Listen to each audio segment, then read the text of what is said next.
I live in a forest outside of a large Croatian city. I consider myself lucky to live in a place so remote and peaceful, yet so close to civilization. It especially came as a blessing during the quarantine. That being said, living in this forest has its quirks that make you question how much of a heaven the place you call home actually is. I moved here around 5 years ago, but it was today that I finally discovered the dark truth about its past. I'd like to share what I found, but let's take it back first, to the day when I realized that there might be something more to this place than the human eye can perceive. It was a hot summer day a few years ago, and I was walking my dogs through the forest. I had recently discovered a new path that I had never walked before, as I didn't know how long it was and how much time that it would take to walk through. This time, though, I had the whole day for myself, so I finally gave in to my curiosity and ventured into the unexplored area. It seemed fairly normal, although it was way more quiet and seemed more isolated than the rest of the forest paths. The path was surrounded by steep valleys on both sides, which ended in deep wooded areas at the bottom, probably inhabited only by animals, or at least nothing human. I stopped for a moment to give my dogs water and take a short break.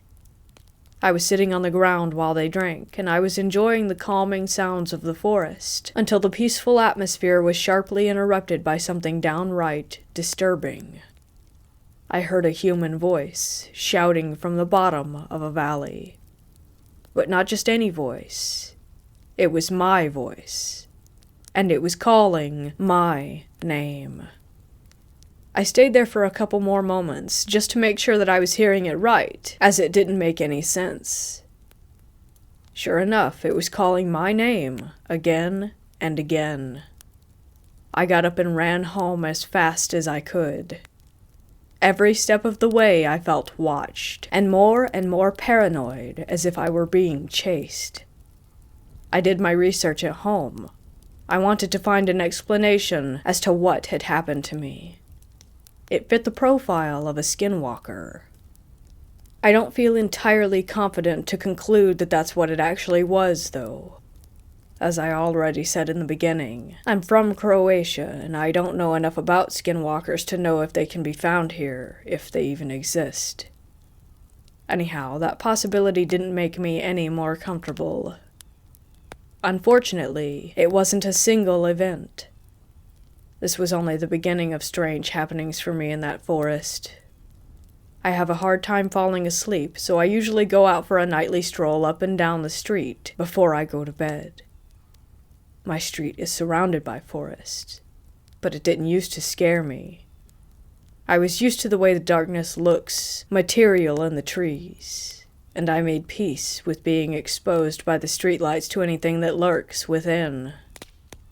After what I encountered, though, I can't shake the feeling of being watched, and the sound of leaves rustling as if someone were walking in there in the dark, every night that I take that walk. I will also sometimes hear my name being called from a distance, just like that summer day. I play it safe, so I casually stroll back into the house when it gets too intense, when I feel surrounded by invisible eyes preying on me, just waiting for the right moment. You have to play it cool. Don't let them know you know that they're there. Seem completely unbothered. Now, that Skinwalker theory had stuck with me for a long time, even though I can't prove it. I feel like I was being stalked by one. That wasn't until today, when I found out about something I think I should have known a long time ago. I always knew my forest is an unusual place. Part of it is a memorial park, full of strange monuments. I thought those were just there for soldiers that died during the war and didn't think much else of it. I'm currently in my 4th year of high school and we're learning about the World Wars, so that sparked some curiosity to find out more about the forest. What I found left me in shock. Basically, horrible war crimes had taken place exactly there, and the ground is filled with mass graves of the executed and tortured soldiers. According to the official site of the Memorial Park's virtual museum, it is the quote-unquote site where the worst mass war crimes in the modern history of the city of Zagreb were committed. I was shocked, to say the least. Finding that information left me completely speechless. You'd think I had finally gotten my conclusion, an answer to what it is that haunts my forest. Instead, it just left me with even more questions. I don't know what entity spies on me, or what its intentions are. I don't even know if it's an individual, or if there's more of them working in unison against something that doesn't belong. The only thing I know for sure is the way it feels. In some way, my concerns seem justified. I most likely am not the only thing roaming these woods at night. The forest feels heavier now.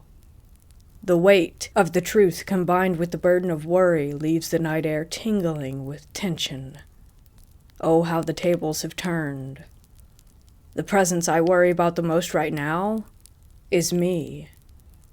I might actually be the one disturbing the peace of things that were quietly buried in the soil. As much as I don't know their intentions, they also don't know about mine. I wish there was a way to make it clear that I approve of their ownership of these grounds, that I am okay with being merely a guest, privileged by their peace. So until further notice, I am the one haunting this place.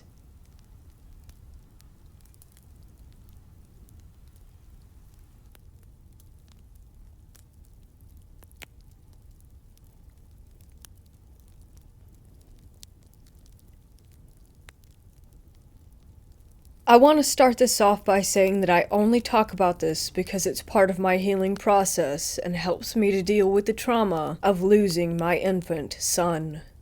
In 2007, I was 9 months pregnant with my last child.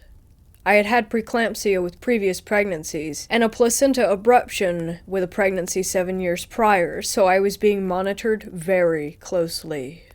Not as closely as I should have been, but that's another story for another time. The evening of December 12th, I became ill. I felt dreadful and looked at my abdomen and thought that it looked rigid and strange. Instantly, I knew that I was dying.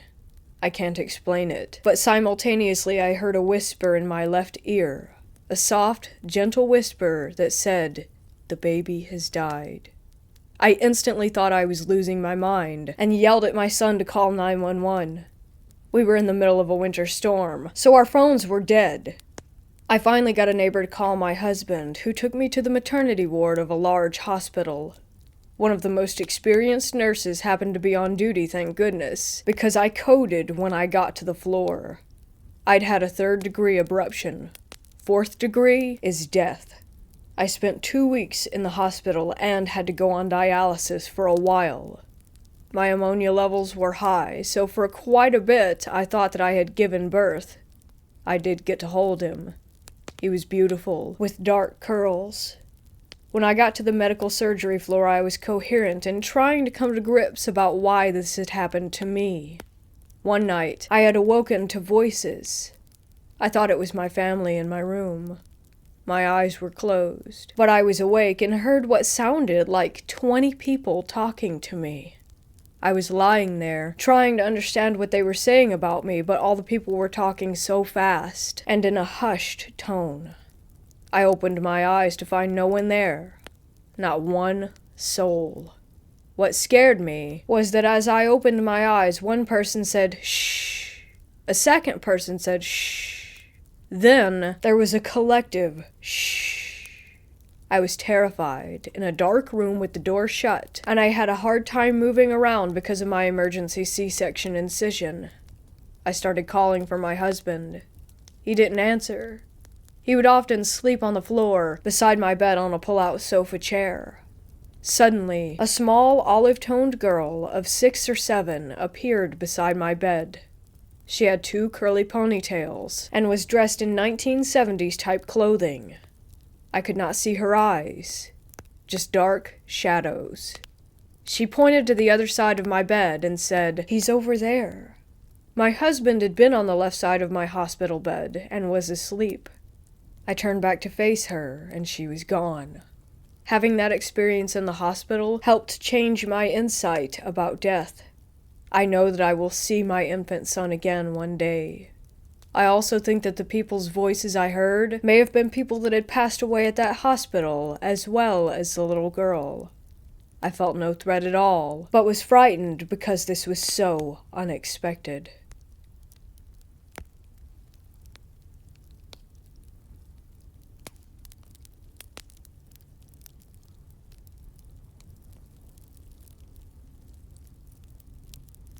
There was one time I was staying at a hotel in Madrid, not too far from the airport, and by the time my buddy and I arrived there, it was 11 p.m. I had completely messed up the booking information because I forgot that we were losing a day by traveling from California. Since my buddy and I had arrived to the hotel so late, we were exhausted. Still, we were given our room number, a card, and sent up to our room. I noticed that the more turns we made down a hallway, the less lights worked. By the time we reached our room door, it was dark and scary. I didn't want to say anything, implying that I was feeling uneasy about the room because I was 24 at the time, so I had to be tough. And my buddy was 27. Once we opened the door, the room was bright and looked very modern. I felt a whole lot better upon entry. The room was supposed to have 2 full-size beds, but for some reason they were pushed together to make a giant bed. My buddy and I agreed it wasn't a big deal, just to stay on our sides of it and deal with it until tomorrow when we weren't so tired. I slept on the left, and he slept on the right. Sometime between 1 and 4 a.m., when it was very dark in the room, I woke up and saw a man standing in the corner. I knew for sure that the man wasn't my friend. My buddy Cody is 6'2", 195 pounds. The guy standing in the corner looked about 5'10", 180. This was the first and only time I ever experienced sleep paralysis. I remember staring at the guy, who appeared to have his back to me, facing the corner of the room closest to me, as if he was counting for a game of hide and seek. I stared at my arm hanging off the bed to the left, and focused all of my energy and strength to move it, but I could not. I tried to scream for Cody to wake up so that at least he would know of the man in our room, but no sound would come out of my mouth. I've never panicked so hard in my life, and before I knew it, my eyes closed, and I was unconscious again. It wasn't until 7:30 a.m. that I woke up and screamed Cody's name and hit him. It was as if everything I tried to do during the night suddenly came out all at once. He woke up startled, of course, as I came to the realization that everything was okay. The order of everything I'm about to say next is how I knew that there was a ghost in that room. I told Cody, dude, I just freaked out. It's just that last night, and before I was able to finish my sentence, Cody said, "Did you see that guy in the corner?" My jaw dropped as he told me he experienced the exact same thing as I had the night before. He had sleep paralysis and couldn't move as he stared at that man. We had all of our belongings still, and nothing was changed about the room. It still scares me when I think about it until this day. How we could never explain what happened that night, or how we both experienced the same thing. Cody ended up experiencing another ghost in a hostel that we stayed at one time. But as for me, that was the only ghost experience I ever had while traveling.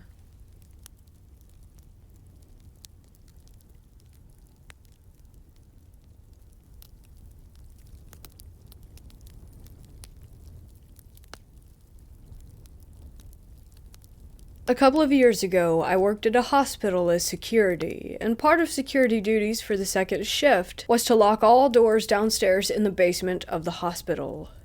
The type of things down there ranged from offices, supply rooms, bathrooms, and the morgue. We would also have to check the refrigeration temp inside the morgue to make sure it was running properly, but that's not important. So one night I go down to the basement, which is basically a big rectangle, locked all the doors, and just as I was going to make a right to take the stairs up, I noticed someone walk out of the corner in what looked like blue scrubs. They took about 5 steps into one of the doors I had locked. They didn't open the door or anything, just walked right through.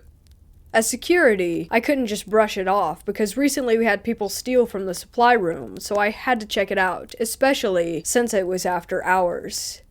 As I walked up to the door, I immediately got goosebumps because this specific door was one, an automatic locking door that can only be accessed by ID clearance, and two, I didn't see the individual pull out an ID, which you have to get in. You pull out the ID, scan, and wait for the green light to pop up to open the door. I literally just saw someone take about 5 steps into the door like it was open wide, which it wasn't. The door automatically locks and closes itself. I think to myself, well, if someone accessed the door after hours, they aren't allowed to, so this might be the person that's stealing stuff. If a nurse or someone needs to go to the supply room, they call security, and security escorts them because of stealing incidents. So I pull out my ID, scan it, and open the door. I walked in and saw nobody. Then I opened all the closet doors to confirm that nobody was hiding, and then immediately got the F out because I was 100% sure that I had just seen a ghost.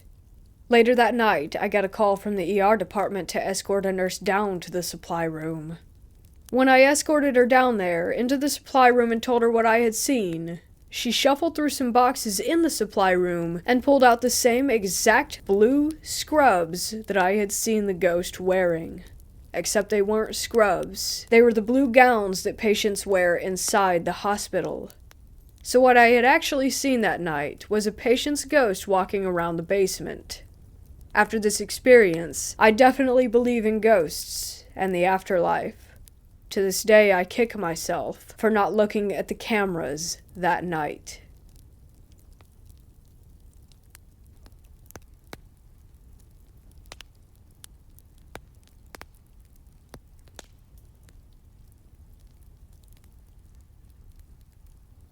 A few months back, really closer to a year ago, a friend of mine suggested that we do something interesting with our night for once. He told me about how he had been to one of the city's cemeteries after dark a few times, and that it terrified him, but in that sort of way that makes it worthwhile. I was a little against it at first, because the cops like to check on the area often, and there was no way we were going to be walking into the graveyard sober. Of course, however, my mind changed when we got to talking. You know about the witch? He started cracking a grin. I think so. I had heard very little. Remind me, just in case. So there's supposed to be this witch or ghost or some crap, and I know right where the grave is. Jesus, alright. I don't know exactly what I believe, but I know that the place is messed up. He paused, thinking hard. I said, I honestly don't believe in anything, but a dark graveyard is scary anyway. Definitely need to check it out sometime if we don't get to it tonight. He popped up with, oh man, I just remembered there are these dead kids. What?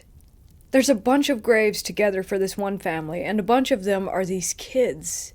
That spot is extra creepy. They're all old as hell, from like the 1800s or something. Well, I guess we gotta go see all of it. We pulled into the lot when the sun was setting and decided to smoke a little bit in the car since we had time anyway. As we smoked, the whole place emptied out, and we were the only ones in sight.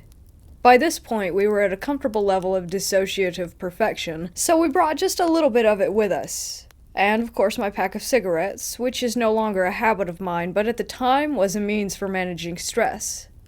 So, off we went, with a bit of sun still shining and one single truck riding through the cemetery.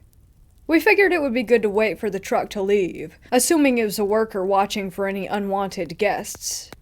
Although they had left the gates wide open, we were a little unsure of the legality of being around after dark, and a little bit uneasy about some psycho employee ratting on us and getting us caught with what we had. After about 10 minutes and 3 or 4 rounds of the truck passing by, we figured it would be smart to just go ahead and hide wherever we were if he passed by us again. We made our way down the main hill that leads into the center of the cemetery, and we noticed a chill that seemed to pass as we entered the real part. I passed it off as a weird current made by the creeks and the cooler air in that area, but a part of the primal fear that remained in the back of my mind made me question my devotion to reality. There were a few times where we had to hide behind a tree as the truck made its way back around, and then we would make a few more minutes of progress. As we began to become too close to sober, we imbibed a bit more. Another 30 minutes or so passed, and we had decimated almost our entire on-hand supply. We also had no clue where we were. As we wandered along the dark, winding roads, we started to get concerned about our phone batteries. His phone was worse off than mine, being near dead already, although mine was hardly doing better.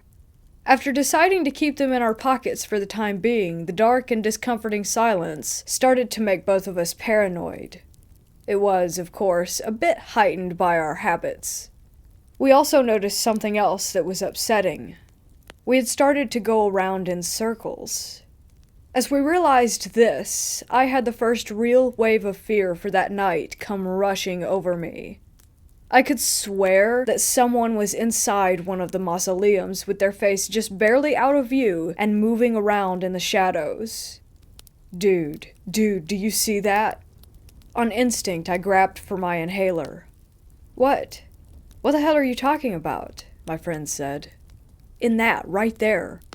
I looked toward the window rather than pointing. I swear to Christ, I just saw someone in there. I saw the shadow of a face. My friend brushed me off. You're just freaked out because you smoked too much. It's nothing. Come on, we need to get to the witch, and then we can get the hell out of here. You still want to go see that? Well, yeah. If you don't want to, that's cool, but I'm gonna.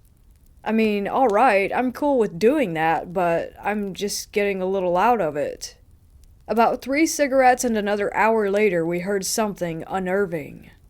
At first, we assumed that it was a bunch of drunk teenagers, based on the volume and range of noises being made. Walking further, we found a sign for construction, and being high, we thought it made perfect sense that a group of construction workers must be around. You know, for some good nighttime, silent construction work. Then the voices began to get a bit too quiet for our comfort. We booked it, barreling in no real direction, and somehow ending up at the place. Here it is, my buddy exclaimed. This is it? I looked to a massive circle of tall, dry grass. Is it in the middle of this? No, man, he replied. It's way in the back. Come on, I'll show you. I put another cigarette to my mouth with a slight tremble in my hand and followed him through the pitch black and to a large stone structure in a patch of dirt. It was the family he had mentioned, and it made my stomach turn. The cold, rushing wave of fear came back, but it was too late to change my mind. We walked onto the large stone slab and then around it. As we walked around it, he pulled his phone back out to read the headstones. I was nervous with his light being on at this point, after being near those people that we had seen. After a minute, he turned to me. You want to see the really messed up part? Messed up how? I asked. The forgotten children, their graves are back there down a skinny path. He motioned toward the trees. You down? Well, I said, I've got my smokes. Let's go. We looked at the graves, and my stomach turned, but I was unsure of why. I disliked the idea of dead kids, but my demeanor would never call for me to feel as sick as I did at that moment. Then my friend flipped his phone light back on to read off the names and dates. I started to really become anxious at that point, even voicing it. I scanned the woods, unable to see anything. My friend told me to just calm down, that the people we had seen had probably left by now. Then we heard a blood-curdling scream coming from the woods. At most, it was 50 feet away. It was an unusual scream, aggressive almost. It didn't sound as if someone were hurt, but more that they were threatening us. I was sure at the time that it was a woman, but the hopeful side of me likes to imagine that we just heard some animal. As we paced back down the path toward the stones at the base, I pulled a few cigarettes from my pocket and began to light them like crazy. This was pushed further by my friend stopping to read more stones as we saw no one following us. Within 10 minutes, he had had his fill, and we continued back into the main area. After even more walking, we passed a group of cars parked in a grass patch. We assumed they must have belonged to the group of people from earlier, but we began to wonder why more than 1 or 2 people would be there for so long. Then we got lost for real. Deep in the back of the property, we found the witch's spot, but nothing of interest, so we decided to head back. By now his phone had died, so we used mine to get a map up. We had 30 minutes of walking to get through to get to the car. Halfway back, we started hearing voices again, loud and brash. However, as we got closer, they got less energetic. I peered ahead and froze, grabbing my friend and shushing him. I could see 3 large shadows right down the path from us. I also forgot my phone screen was on and heard something I'll never forget. "Wait," a deep voice murmured. "Do y'all see that?" "See what?" A second man joined in. "That, right there." The silhouette of his arm pointed directly to us. "That light." I slapped my phone screen against my torso, panicking in an attempt to turn it off. Both of us held our breath, staying still as statues while that group kept discussing. "Go check it out then," chimed a woman's voice. "Or are you too scared?" "Why don't you stay here and check it out while we leave?" "Oh, screw off," she teased, in a way that helped me think they were decent people. We started to shimmy toward the patch of graves to our side, hoping they would forget about us and leave like they had said. But then we saw what kind of people they really were. The first man hushed both of the others, and nearly gave me a heart attack. "Let's get 'em." Both men darted toward us, but we were out of sight by then, low to the ground by the hill that we had run across, hiding. We heard them making their way around the area, and we somehow circled behind them, making it out. Then we heard cars starting. For about 20 minutes, these psychos circled through the paths, looking for us, and it cost us another half-hour overall. Exhausted, we made our way to the entrance, with an empty cigarette box, an empty bag, and a little bit of paranoia. We got back to his place and spent at least another hour talking about how insane that all of it had been, and then we had a thought. A ridiculous, but unnerving thought. What if we saw nothing at the witch's spot because she had been in the woods by the family? And then an even worse thought popped up. What if the scream wasn't aggressive like I thought, and those people had done something to someone right near us? Whatever really happened, I know one thing. I'm never going back there without a full group of friends and fully charged phones.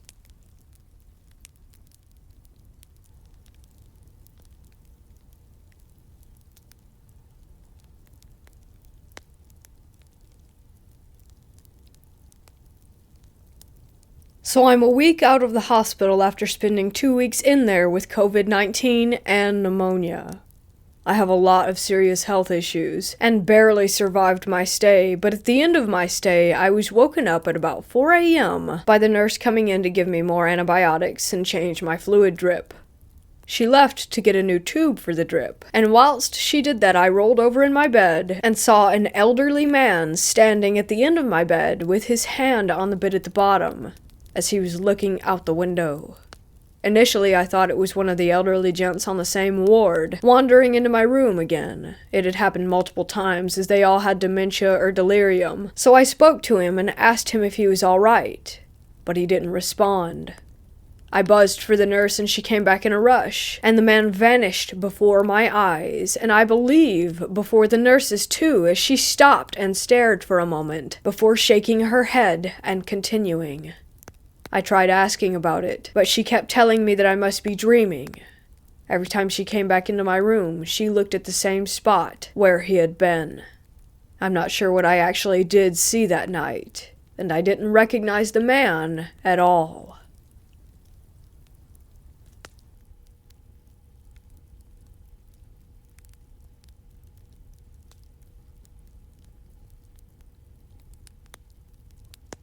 I was in Florida for a high school marching band trip. This was 3, maybe 4 years ago. We were marching in the Disney parade, so we got to go to all the theme parks, including Universal. One day we were in Clearwater. Myself and 3 guys who were part of my group were hanging out on the beach, far away from everyone else. Suddenly, I heard a deep voice say the word, "No." It wasn't a yell, it was nothing close to a volume level that would have made me look around. It felt like a thought that I'd have in my mind, yet it was very clear and very distinct. It shook me up for a second, but I didn't want to mention it to any of the other guys. After about a minute, though, one of them asked, "Did you guys hear that?" Instantly I replied, "The no?" It turned out that everyone had heard the exact same no in the exact same distinct male voice. Again, the nearest people were 60 feet away, and it was a mom and her kid, not a man, to begin with. We were on a beach, and it wasn't a yell, so the sound wouldn't have been able to travel that far. As a sound engineer, I can confidently say that a man, even with a deep voice, would have been unable to make a soft no loud enough to be heard from that distance. Nothing else happened. So while it may not be the most interesting or terrifying of stories, it made me go from being a skeptic to a believer.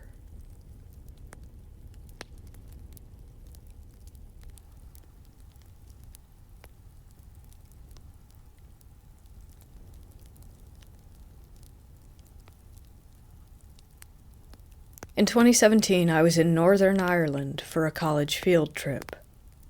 My religious studies class was visiting stone circles to focus on religious geography. On this particular day, it was normal, cloudy, and we were enjoying learning the history of the Bronze Age of Wonder, excitedly waiting to go back to the hotel to begin a new day of pub hopping. I remember the stone circles being separated from the nearby woods with a small wire fence. For some reason, we were hanging around the fence, peering at the woods that lay not 20 yards away. We had yet to go into any woods during our trip, staying mainly at the sites surrounded by farmland. I remember wanting very much to go into this old forest for whatever reason. We all seemed to feel curious about it. I decided to climb over the small farm wire fence and see if there was anything interesting in the woods. These woods were different from the woods that I was used to in North America. The branches were thick, too thick to stand in. I had to bend at the waist to traverse them. The ground was covered in a soft, light brown moss broken up by tree roots. I remember quickly moving under the branches, staring at the ground as to not trip. I felt giddy, like I was a child going somewhere my parents told me not to. I felt light, and I began to pick up speed. I suddenly looked up to make sure that I wasn't about to run into a tree trunk when something made me stop in my tracks. I saw legs. Human legs. I could only see their legs, like someone was standing straight up in the trees. The branches again were too thick to stand in, but this person's legs were the only thing visible. I felt an almost animal response of fear that didn't really make any sense. I told myself that they couldn't see me because I couldn't see their face, but for some reason I felt that they knew I was there. Why would someone be out here? We were the only group at the circles, and there were no houses nearby. I looked behind me and realized that I was much farther into the woods than I had thought. I could barely see the light from the place where I had originally entered. It was so quiet. They had to have heard me approach. My only thought was, I'm closer to them than I am to the entrance. They could get me before I make it out. I was only standing there, bent over for no more than a minute, but it felt like forever.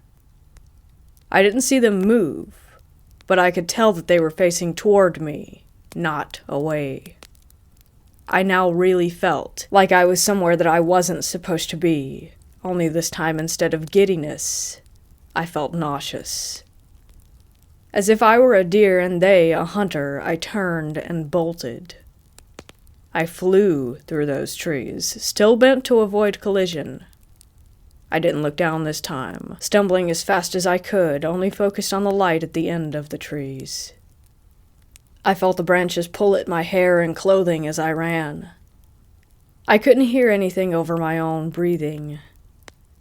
As soon as I broke the tree line, I felt a weight lift.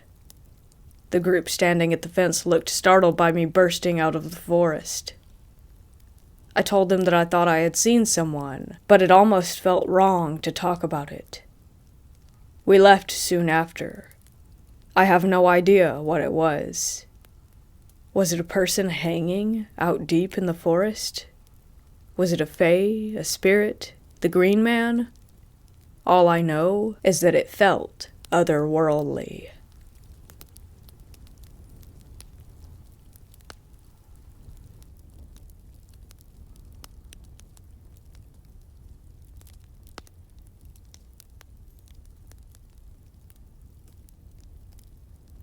My mom and I both work at a very old, very haunted hotel. We used to be incredibly open about our haunting experiences, but our current owner is a real jerk who refuses to acknowledge any of it, despite the business that it could bring in. So we no longer put it in the brochures or broadcast it in any way.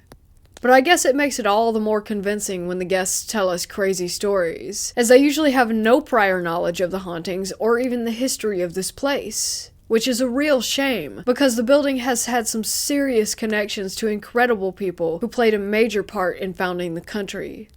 So a few weeks back, we were in the middle of our January lull.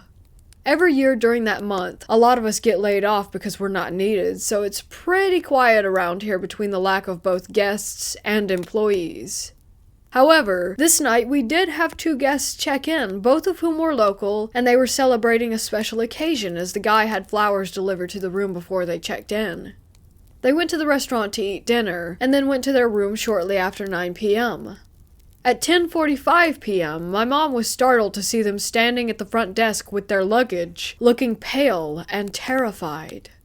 They were very reluctant to tell my mom what had happened, but said that they wanted to check out now and not wait until morning.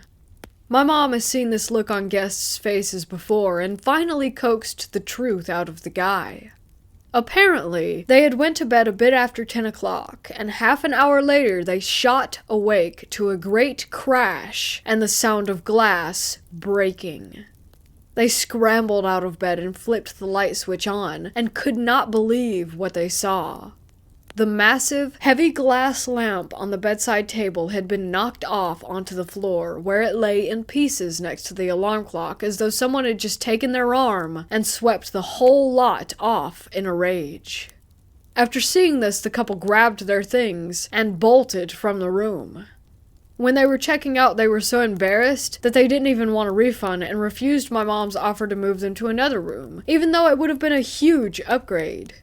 The woman just kept saying, "I just want to sleep in my own bed tonight." And the guy told my mom, "We may come back one day, but never again during the month of January when the hotel is nearly empty." My mom apologized as best she could for the craziness and checked them out, and she gave them a refund anyway since they had only used the room for a very short while. When they left, she and a coworker immediately went to view the room and found everything just as they described. While they were marveling at the strangeness of it all, a faint sound nearly scared them to death. It was the woman's cell phone vibrating under the sheets, where she had left it in their frenzy to escape. They grabbed the phone and headed back to the front desk, where they were met by the guy asking to come if they had found it. With his wife in the car waiting, he decided to open up a bit more to my mom about the incident, as his wife was already terrified, and he knew it would only make it worse for her. He said that before they fell asleep, he had an undeniable sense of dread, as if something were going to happen. And when the sound first woke him up, he looked toward the foot of the bed and saw the silhouette of his wife standing there. He asked if she was okay, and heard her voice answer right next to him. She was still in the bed.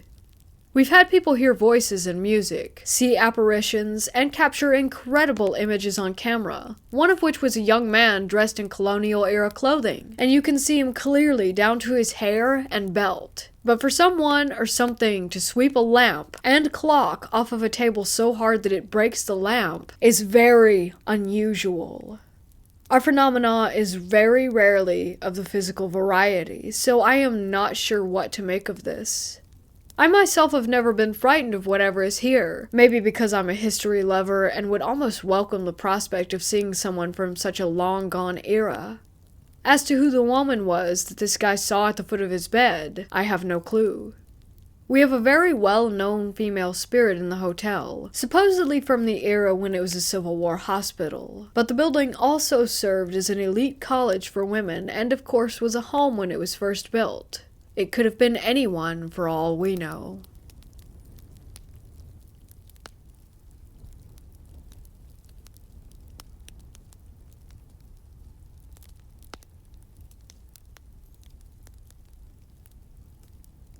In high school, my friends and I knew a guy named Gene. For whatever reason, Gene had a habit of telling extremely tall tales centered on himself, as if he were trying to make himself look cooler. The most repeated one was his claim that in a nearby ravine, a coven of druids practiced and were schooling him in ancient magic. He always played them straight, as if they were unquestionably true. He never had any evidence. While taking a walk one night, I happened upon a construction site. Being heavily into urban exploration, I explored the heck out of that site and, upon leaving, tipped over their porta potty. I was still a bit immature, and I thought it was funny. After that, whenever I found one, over it went. One day I told some friends about it, and Gene, ever the showman, chimed in with, "Oh, that's nothing. I like to burn them down."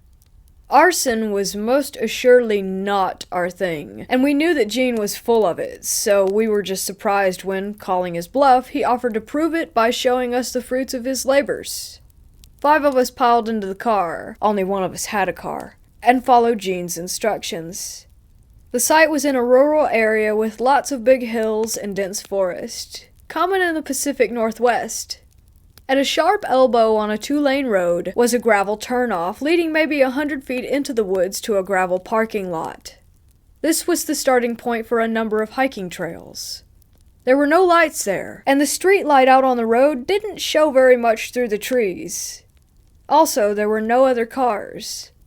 One of the trails began past a gate that was designed to keep off-roaders from the trails, and it took a sharp left turn from the back of the parking lot. The porta potty had been about 30 feet or so up the trail, and on a later visit by day, we found out that Gene really did burn it into a puddle of blue goo.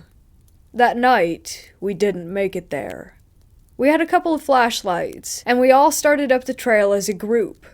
As far as I can recall, we never heard any noises, animal or human.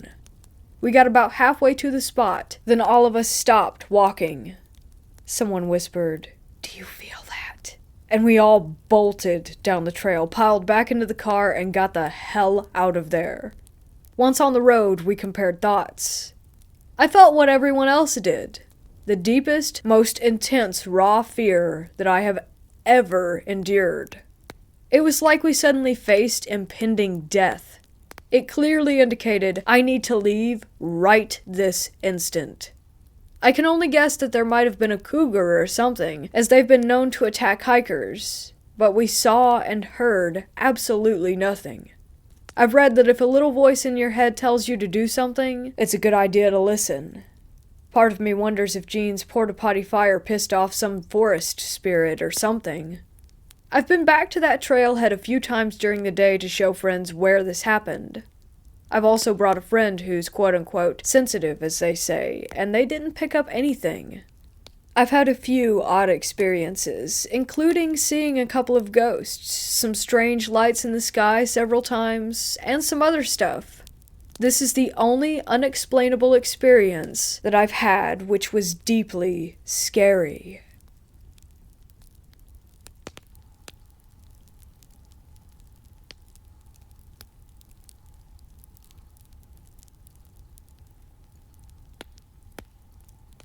This is the story of the time I saw an apparition that looked as if it crept right off the silver screen.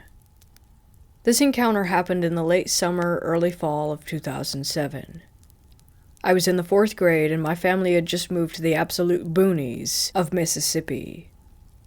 I was born in Mississippi and still had a lot of family down there, but my father had been stationed in another state for the previous several years. Military. So I guess you could say we were moving back home. My parents were in the market to buy a house, but until they found one, we would be staying with my great-aunt and her family.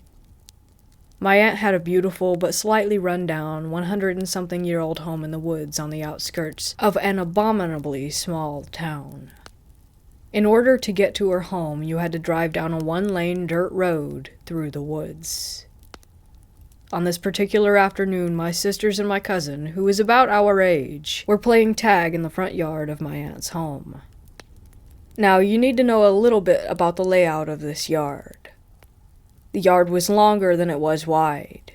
Picture a rectangle with the house on one end and the dirt roadway at the other end of it.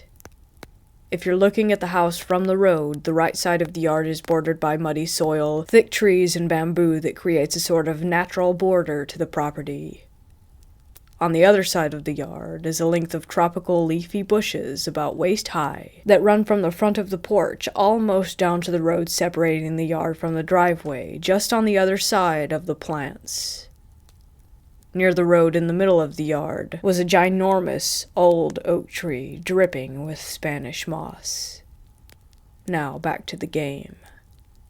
This particular round of tag, I was it. My siblings and cousin were running around the yard and the house, trying to hide behind various things.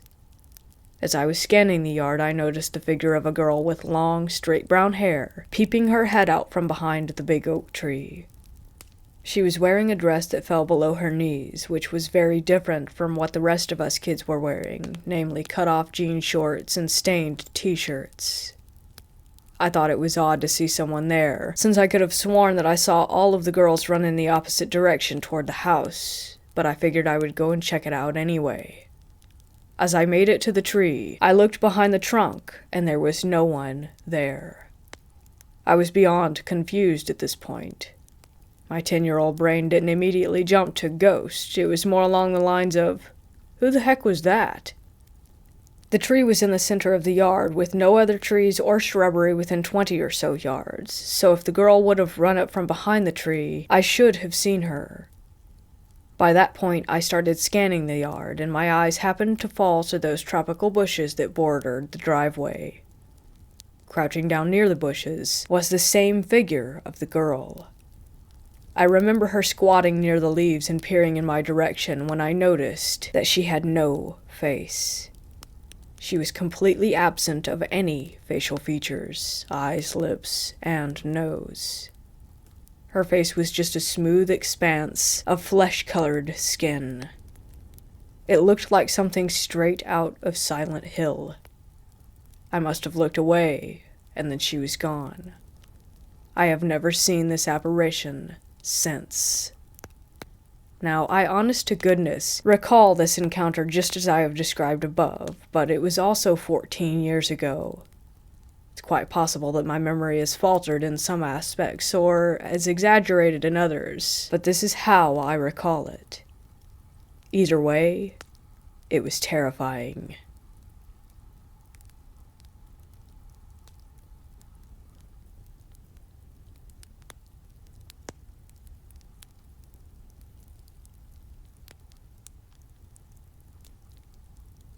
I have not been able to stop thinking about this experience since it happened about 10 years ago.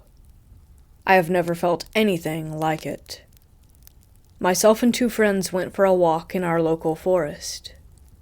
I tend to walk fast, so I had walked on ahead of them. I got to a certain part of the forest, and literally from nowhere, I was struck with the most overwhelming feeling of terror.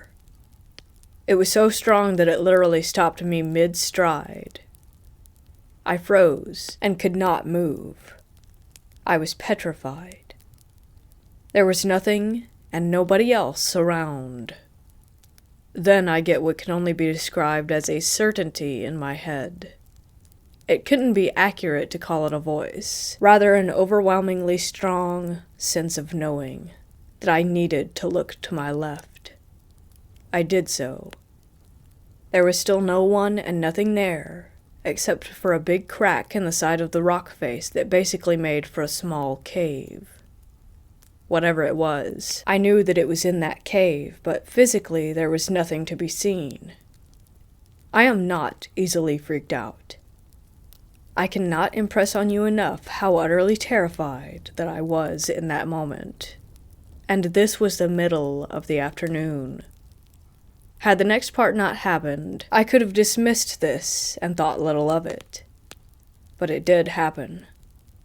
As I stood there unable to move, one of my friends walks nonchalantly around the corner and immediately, without me even having a chance to look at her try to move, she stops dead in her tracks and says, "Whoa, bad energy off that cave."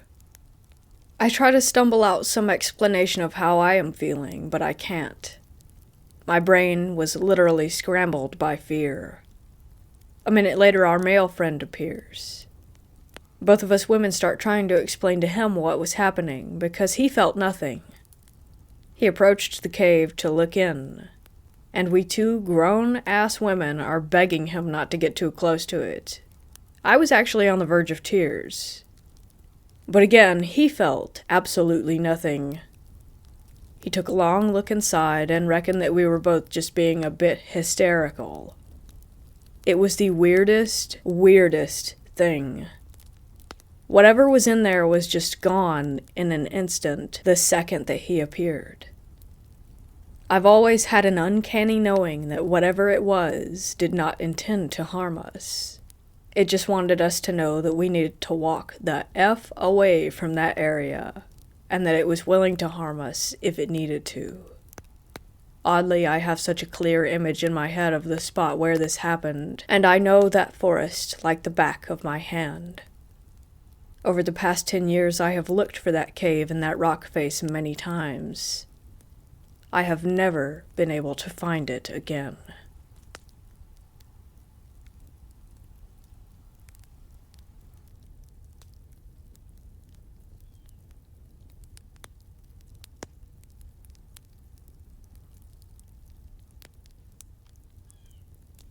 I work in a hospital that's run by the Sisters of a Catholic convent.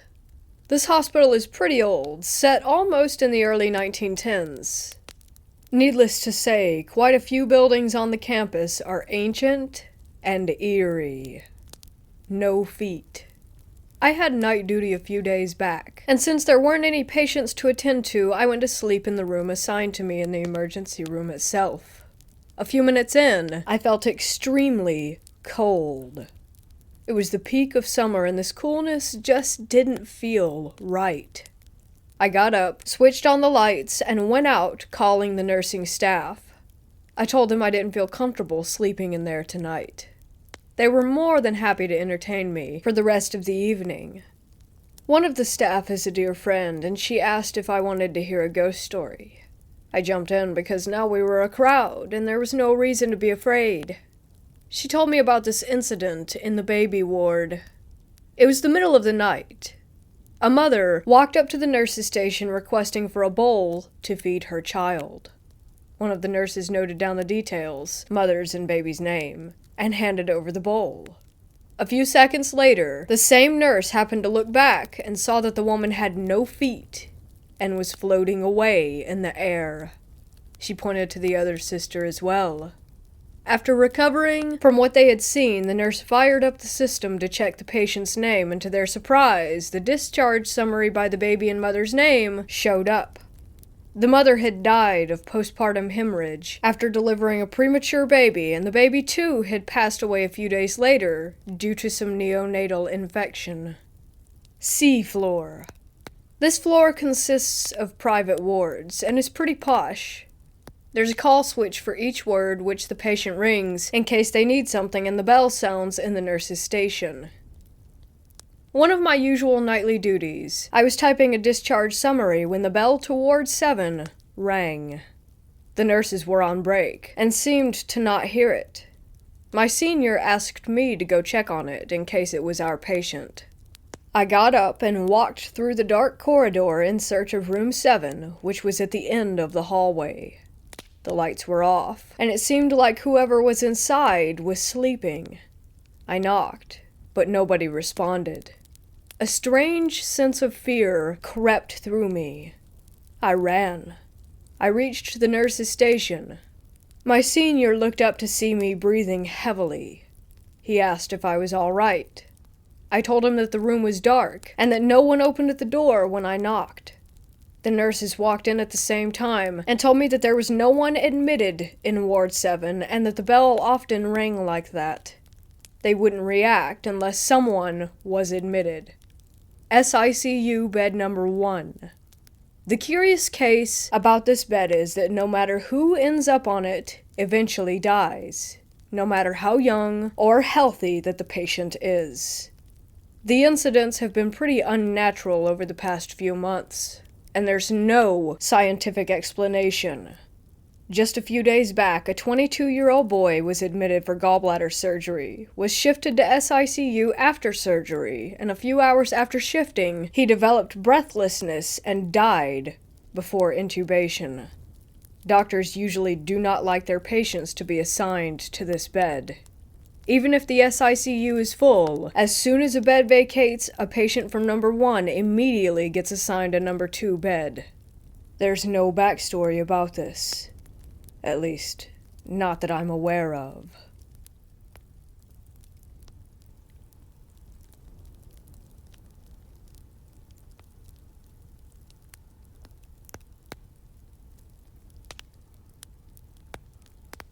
I was working at this hospital called Warren General in Warren, Pennsylvania, about 90 minutes east of Erie, Pennsylvania. I worked night shift. I'm a travel RN, so this was one of the hospitals that I traveled to. One night my floor was slow, so I got pulled down to the CCU to work. Well, that night my patient rang her call bell at 3 o'clock in the morning and she asked me, "What does she want?" I said, "What do you mean?" She said, "The nurse keeps coming in here and standing there in that corner," and she points to the corner behind the door. So I was like, "Who, Ashley?" That was the nurse I was working with, and I pointed to her because she was sitting at the nurse's station on the computer, and the woman says, "No, the other one." Well, there was no other one. It was just us two. And FYI, the patient was a woman in her 50s and didn't have any history of mental illness and was not taking any meds that would make her hallucinate. I kind of laughed, and I was like, "It's just us." And she just stares at me, so I say, "Okay, if she does it again, just yell for me and I'll come right in." Her room was 8 feet in front of the nurse station. About half an hour goes by, and she yells, "See, there you go again." I got up, started walking. I hear the bathroom door shut. It had been cracked open just a little bit to give her dark room a little light. I walk in and I say, "See, you're dreaming. There's no one else in here." She says, "No, she went in the bathroom." I open the door and the lights are still on, but no one is in there. Looking confused, I say, "What does she look like?" Because I thought that someone was messing around. "It's too dark to tell. I can tell it's a woman, but she's so dark that I can't really make her face out." When she says that, I get a little weirded out. But the night ends and I forget about it. 3 months go by. I get pulled back down to the same unit. I have the same room as before. This time a man in his early 60s in the patient room. Nice guy, alert and oriented and very polite.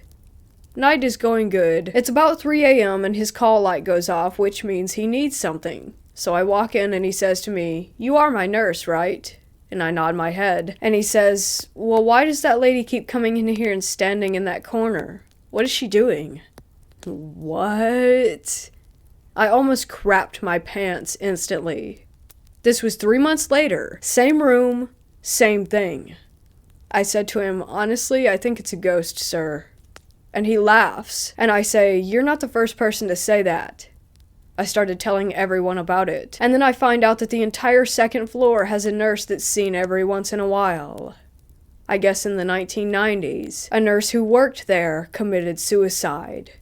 She shot herself to death in the second floor bathroom.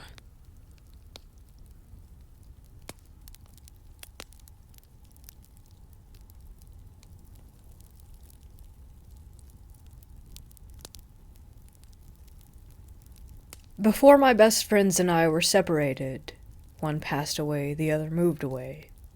We used to ride around doing all of the haunted legend places within reasonable driving distances.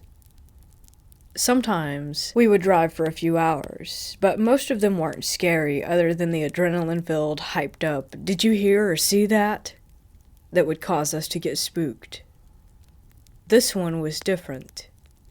Way different. We were just out of high school, probably 20 at the most, and we were looking for an actually scary place to visit. A lot of people we knew that we were into these kinds of things, so we would always get tips on where to go. There was the original 3 of us that day and another friend that wanted to tag along. After a little drive to our destination, about 45 minutes, we stopped at a Wawa to get gas and grab a few snacks. Like I stated earlier, we were all about 20 at the time, so we were all hyped up because we knew that spooky time was getting close.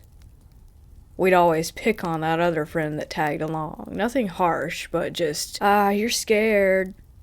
So I believe it was me that said something along those lines that was overheard by a few people.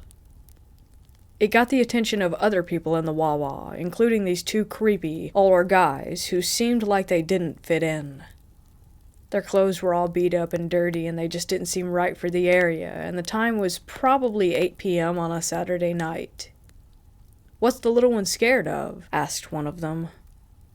I say little because the 3 of us are all abnormally tall. The shortest between us was 6'4", and he was normal, so probably about 5'9". We replied and explained how we got tipped to go to this road, because it's haunted. They replied that it wasn't scary, and if we wanted a real scare, we should go to this random road. I forget what it was called exactly, but apparently it's this random memorial statue for a plane crash in the middle of the woods, where crazy things are supposed to happen.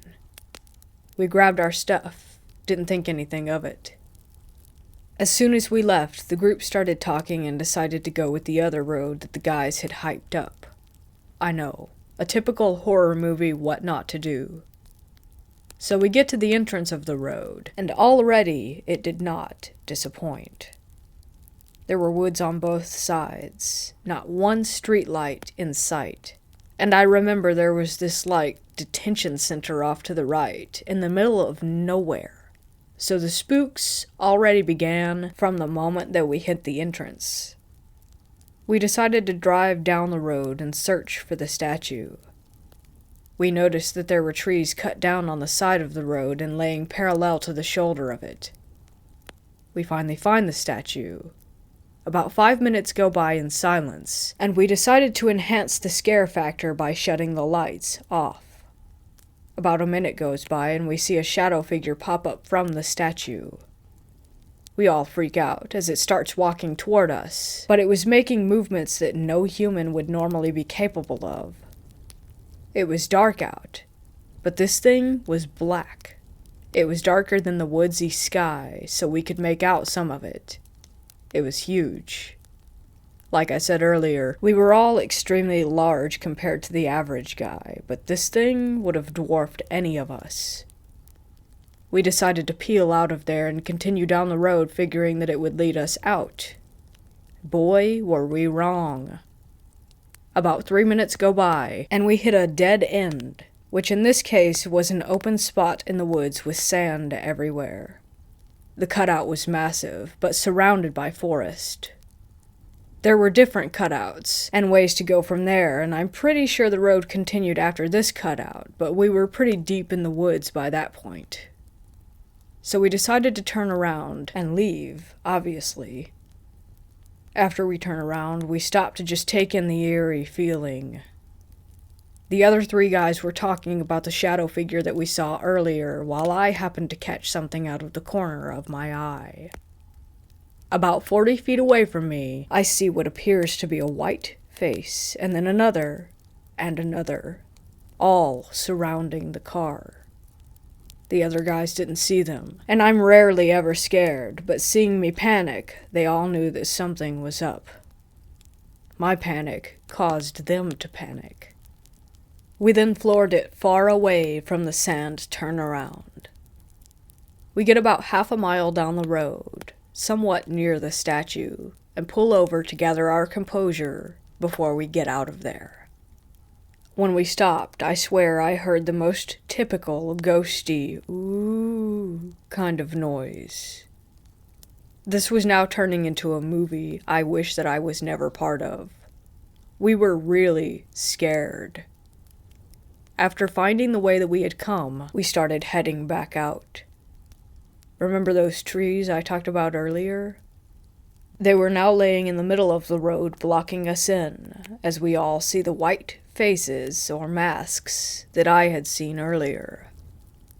Thank God my one friend, the driver, was good at driving and valued safety over his car. We drove on the edge of the woods and felt like we were defying gravity to speed our way out. The car was literally sideways on the edge of the forest. I mean, I could literally stick a single finger out the window and touch the trees. We all made it home safely that night. After doing research, we found out that that spot was notorious in that area for crazy things happening, such as body dumps and murders. Because of the shadow and the ghost noise that we heard, my head, heart, and gut tells me that that place is actually haunted.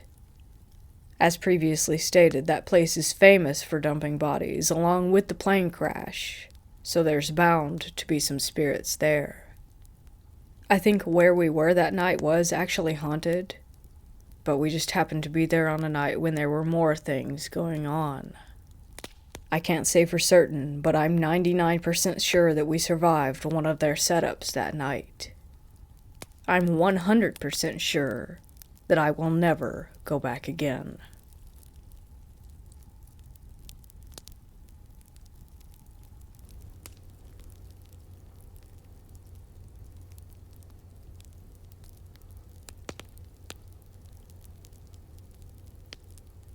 I was 13 years old. 2003. My friend and I were bored and decided to have some weird fun. Now, I've always had interest in supernatural and occult-like things. I've always been very empathic and in tune to things in a way that's hard to explain. Anyways, I didn't have a real Ouija, so we used paper and drew one, and then used a quarter for the planchette. We asked if anyone was there and if they wanted to talk. Of course, there was nothing for a few minutes. Suddenly, the feathers of my dream catcher in my room started to sway. No open window or AC on. We asked again if anyone was there, and then it felt like there was a pull. We allowed ourselves to let go and just see what happened. It went to the yes. We asked what its name was, and we felt pulled towards D and C. Just those letters, D, C. Odd. A minute or so later, my grandma called for us that she was ready to go, as we were about to go to the mall. We stood up and walked out of my room. My friend looked at my face and gasped and told me to look in the mirror. I had about a 2-inch scratch on my face that was not there before. We were a little freaked out, but mostly confused. We went shopping and my grandma asked what had happened, and I told her I really didn't know. The next morning, the scratch was gone. After that night, however, things got pretty bad. My room for some reason started to feel colder than the rest of the house. Even my grandma commented a few weeks later that my room was, quote-unquote, cold as death. My dog stopped coming into my room as well. He would stand at the doorway and I would call for him and he would just look at me and leave. He might come in rarely for a minute or so, but he would never stay. I started to get feelings like I wasn't alone. The air felt thicker, the dark seemed darker. When I was home alone, I would hear things, footsteps and creaking. One night, it all came to a head. My grandparents went out to dinner and I stayed home. I was downstairs playing on the desktop and instant messaging my friend. The bathroom door next to me had been shut tight, but made a clicking sound. The knob had turned, and the door had opened slowly. I got up and slammed it shut. I went back to playing my game and instant messaging when I heard a loud crash. I got up and saw my grandparents' crucifix that had been hanging on the wall, on the floor. I put it back and turned on as many lights as I could, and the TV, and just took my mind off it all. Around this time, my grandma, who is very Catholic, started getting into more New Age things like crystals and psychics. She went to one and the psychic told my grandma that she had a granddaughter who saw orbs, but that these orbs I had been seeing were angels protecting me. It is true that I had been seeing a lot of flashing lights that I called orbs in those months. Fast forward a year or so, and some things happened to me that I won't go into here. Depression and hospitalizations and boarding schools. When I got home from boarding school, my grandma told me that she had spent a night in my room. She had laid down to go to sleep, and suddenly heard a cranking noise. She said she remembers thinking to herself, "Please don't start playing music." And then my music box started playing. She said she bought a lot of different incense and played a special prayer on repeat for days and basically prayer bombed the whole house.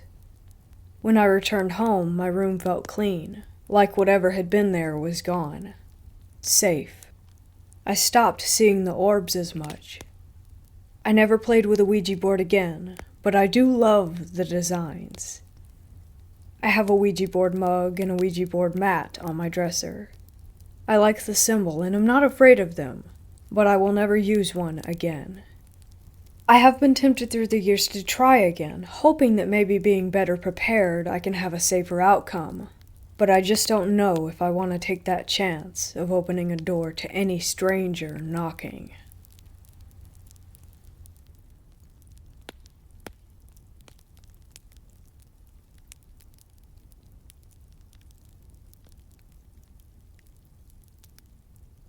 This incident happened to me when I was 14, and I've told the story and gone over it in my mind so many times exactly as it happened that it feels as if it were just yesterday.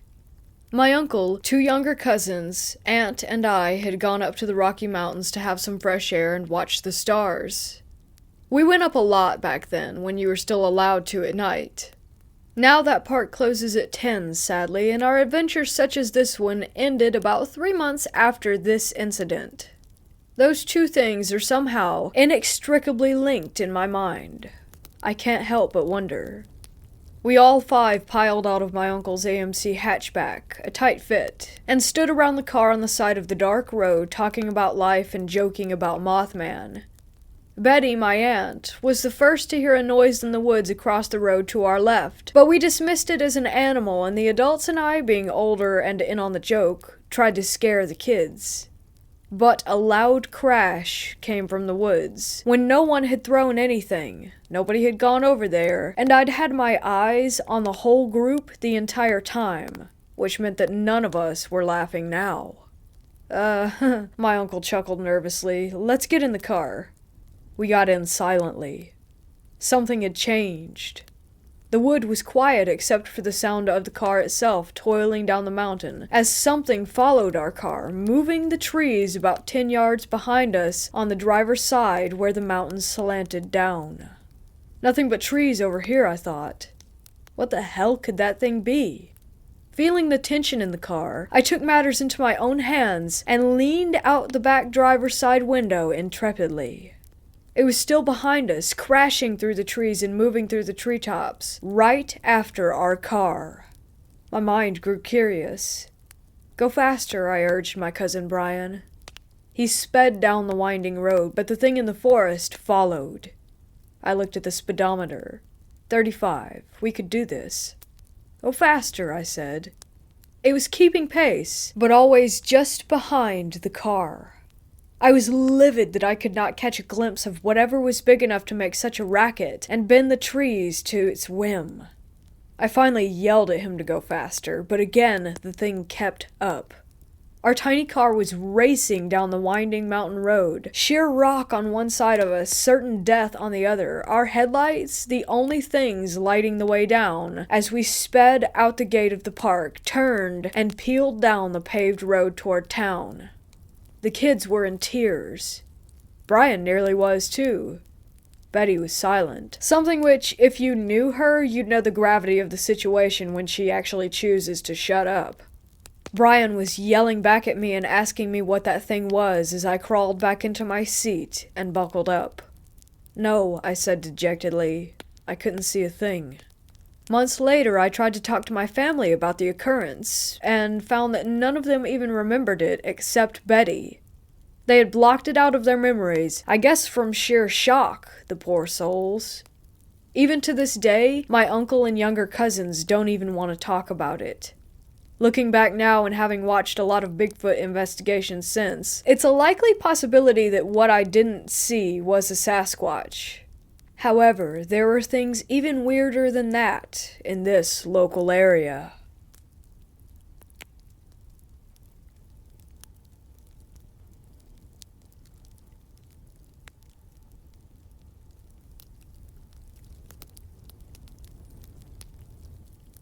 Setting: hospital, medical surgery floor.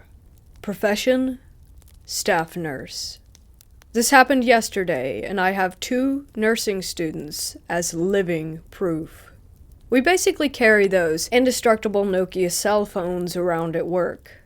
If you hit the call bell, they ring to the aide's phone first, then it bounces to my phone. Yesterday, a call bell came in from an all-female room. My phone put itself on speakerphone and answered itself. A male voice repeated on a loop with a 4 to 5 second delay, "Are you there?" At the time, I was giving a report to 2 nursing students, 1 male, 1 female. The incident happened after we had just started talking about near-death experiences. We all went white and got goosebumps. The female student said, "Well, you're haunted." It was unbelievable. The male student calmly said, "Yes, we are here." This had never happened before. Those phones don't repeat. Absolutely amazing. I went into the room later and opened the window and told him he was dead and that he needed to move on. What an experience for the students.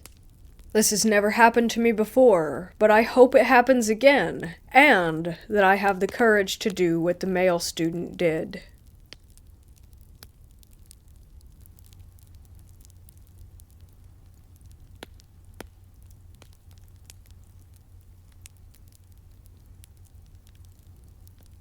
During the summer of last year, I was visiting my family at my grandma's house. I met up with my cousins and we decided to take the day to go out, eat, and catch up. After countless conversations regarding how my grandmother was still extremely religious, Muslim, we reflected on how we turned out not to be so religious and laughed. Until we had the brilliant idea of playing with the Ouija board in my grandma's living room, where, mind you, she had a chandelier that played 2 small verses from the Quran every time it was turned on. When we went back to the house, it was already nighttime, but we decided to wait a little longer before we began. Meanwhile, out of curiosity, we asked our grandma about the Quran lights. She said that her uncle had installed them about 6 years ago and that they had stopped working, reciting the verses, not actually lighting up the place. About a month after he bought them, and she laughed it off. Later, when we found that the living room was vacant, it was our perfect chance. We turned off all the lights and settled around the table where we placed the Ouija board and everything. We began the process, following the instructions carefully. After about 15 minutes of nothing, we decided that the Ouija board didn't work, and that we didn't have the true paranormal experience that we wanted.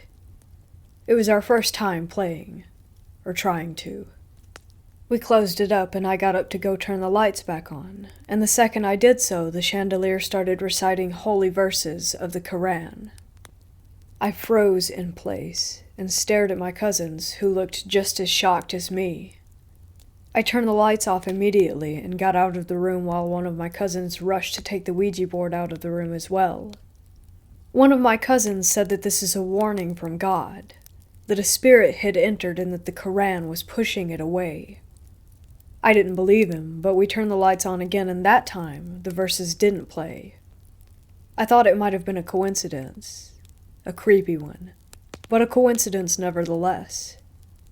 My cousin grabbed the Ouija board and stepped back in with it, and she turned on the lights, and again the chandelier recited the verses. This time she looked at me and said that there was no way that it could be a coincidence. We all agreed that we wouldn't mess around with it again, and we threw out the Ouija board the next morning. The chandelier never recited the Quran again, and we never told our grandma about it.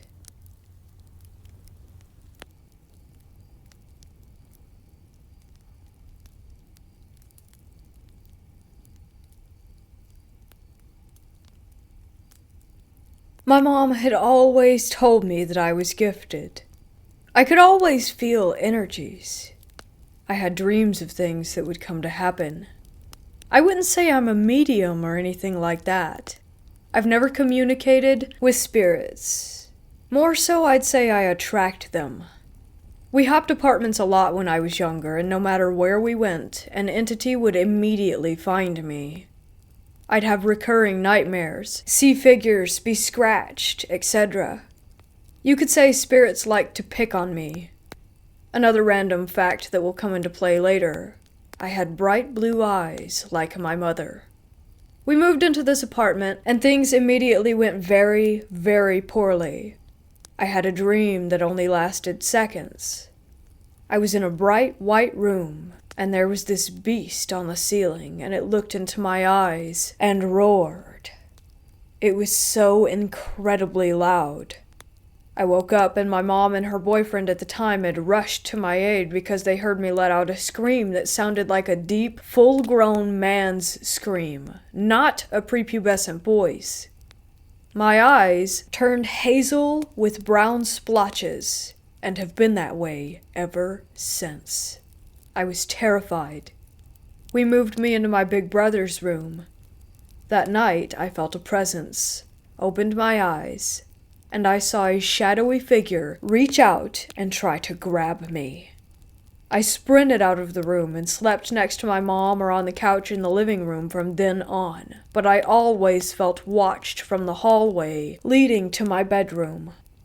Another thing that happened was when I was laying in bed with my mom and her boyfriend, she looked up and saw a little girl in a petticoat standing in the hallway. He saw it too.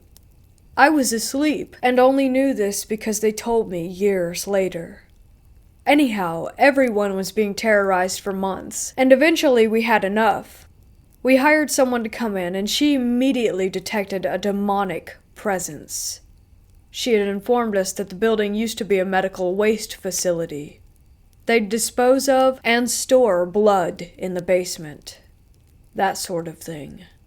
My mom has told me since that she was able to confirm this detail, but to be truthful, I never asked how.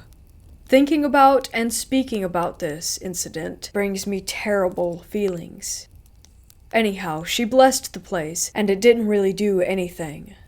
We tried writing scripture on the walls and this sort of highlighter stuff that you could only see in UV light.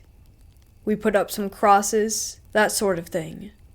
It only served to make whatever it was angrier. We eventually moved out, and my mom spoke clearly as we left. "We're leaving. You are not allowed to follow us." I've never had another experience with a spirit.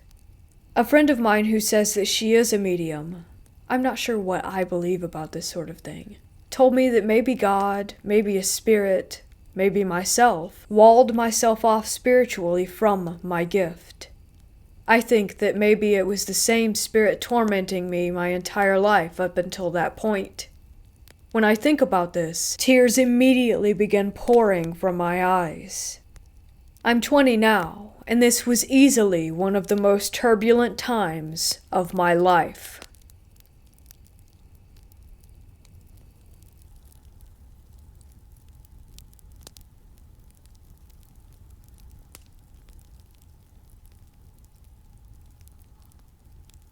I was born a twin, but my twin sister died at birth. So did all 6 children my parents had after me. Those died pretty early into the pregnancy, so it was mostly miscarriages. My twin was the only one who took a few breaths before passing. I'm the only one who survived and grew up to be the adult I am today. I only lived in one house during my entire lifetime, until recently when I got to finally move out. There's good reason for that. I learned about my siblings, especially my twin sister, when I was 14 years old. But when I was a first grader, I would wholeheartedly believe that I wasn't an only child, and tell my teachers and the other children about my sister who I was playing with and sharing a room with. By the way, I don't have actual memories of this because no one was there. But I didn't lie for attention. I genuinely believed that. I had a fair share of trauma and mental illnesses in my life already, so when I started to hallucinate disfigured shadows and children in my house at age 12, I went to see a therapist, and it was deemed a symptom of my PTSD. The shadows would form a kind of uncanny young girl's shape most of the time. Until recently, I just discovered these hallucinations were side effects of my admittedly fragile mental state, since the encounters really scared me.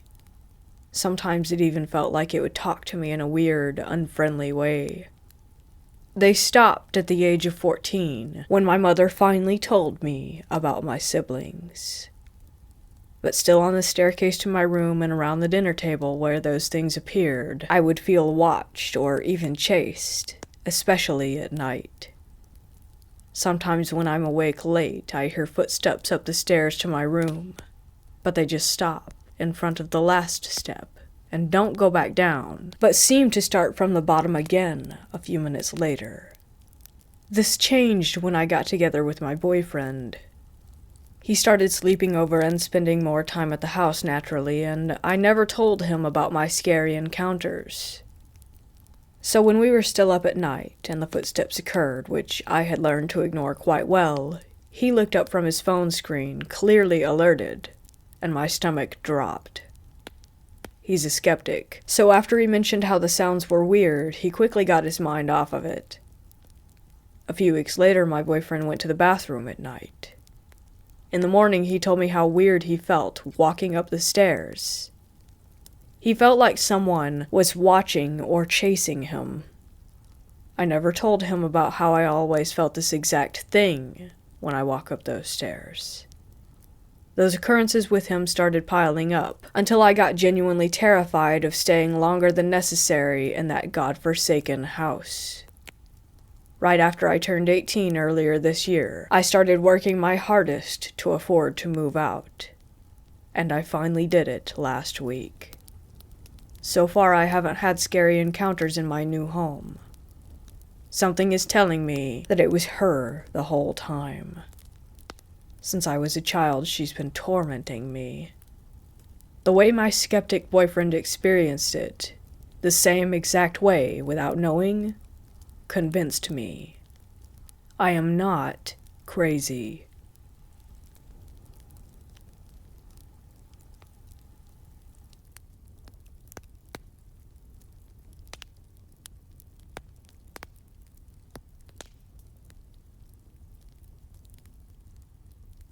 In June of 2016, my mother died of cancer. 5 of my 6 siblings and I were fortunate enough to make the trip to the small town of Harper, Texas, to be with her in her final days. If you've ever been to Harper or have driven through, you know that there's not much to it. With a population just shy of 1,100 people, 1 restaurant, and 1 stoplight, it could be more accurately described as a rest stop along US Highway 290. To keep my sanity during the trip, rather than stay in my mother's tiny and now very overcrowded house, I opted to stay at a hotel in nearby Fredericksburg, about 25 miles away. For the next 2 weeks, I made the drive daily to spend time with my family, making the most of that time that we had left with our mother. One by one, my siblings and I eventually had to return to our normal lives, although one brother and sister would stay with our mother until she passed.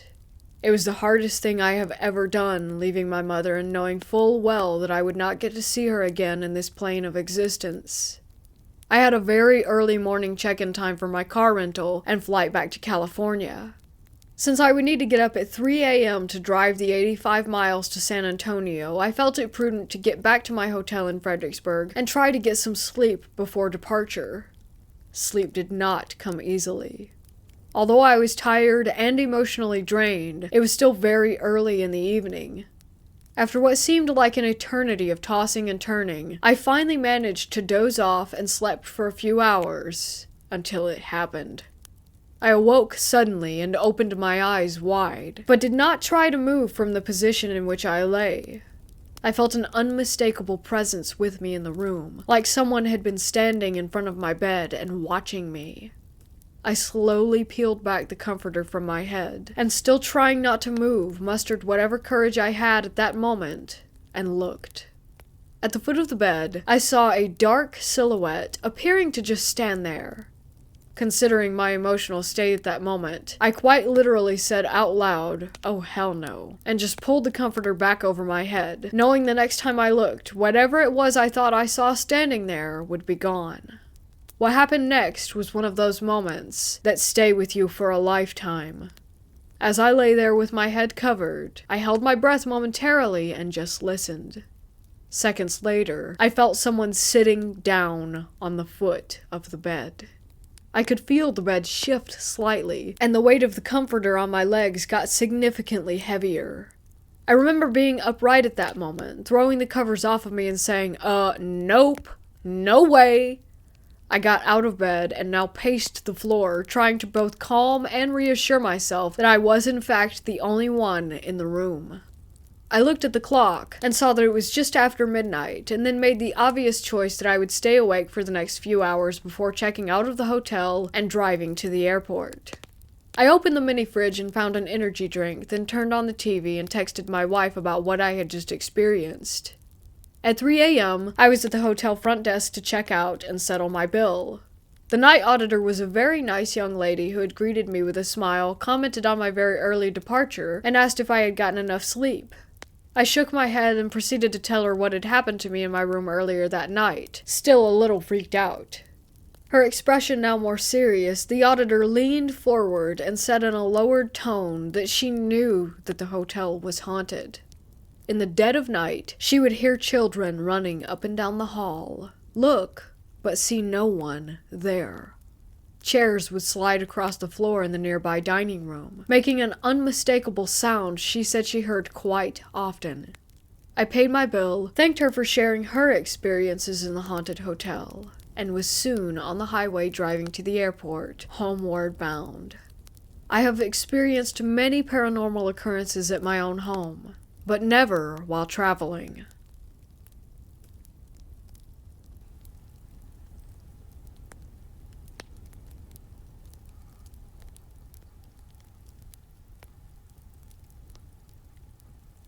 Two years ago, I was hanging around with a group of mates in a small forest. Now, we've done this before more than once, and never really had anything weird happen, except on two separate occasions. The first encounter that we had was a weird formation of stars slowly moving around in the sky in a triangle, and within a span of 2 seconds going incredibly fast and moving out of our view. All 7 of us saw this, so I know that it wasn't just my imagination.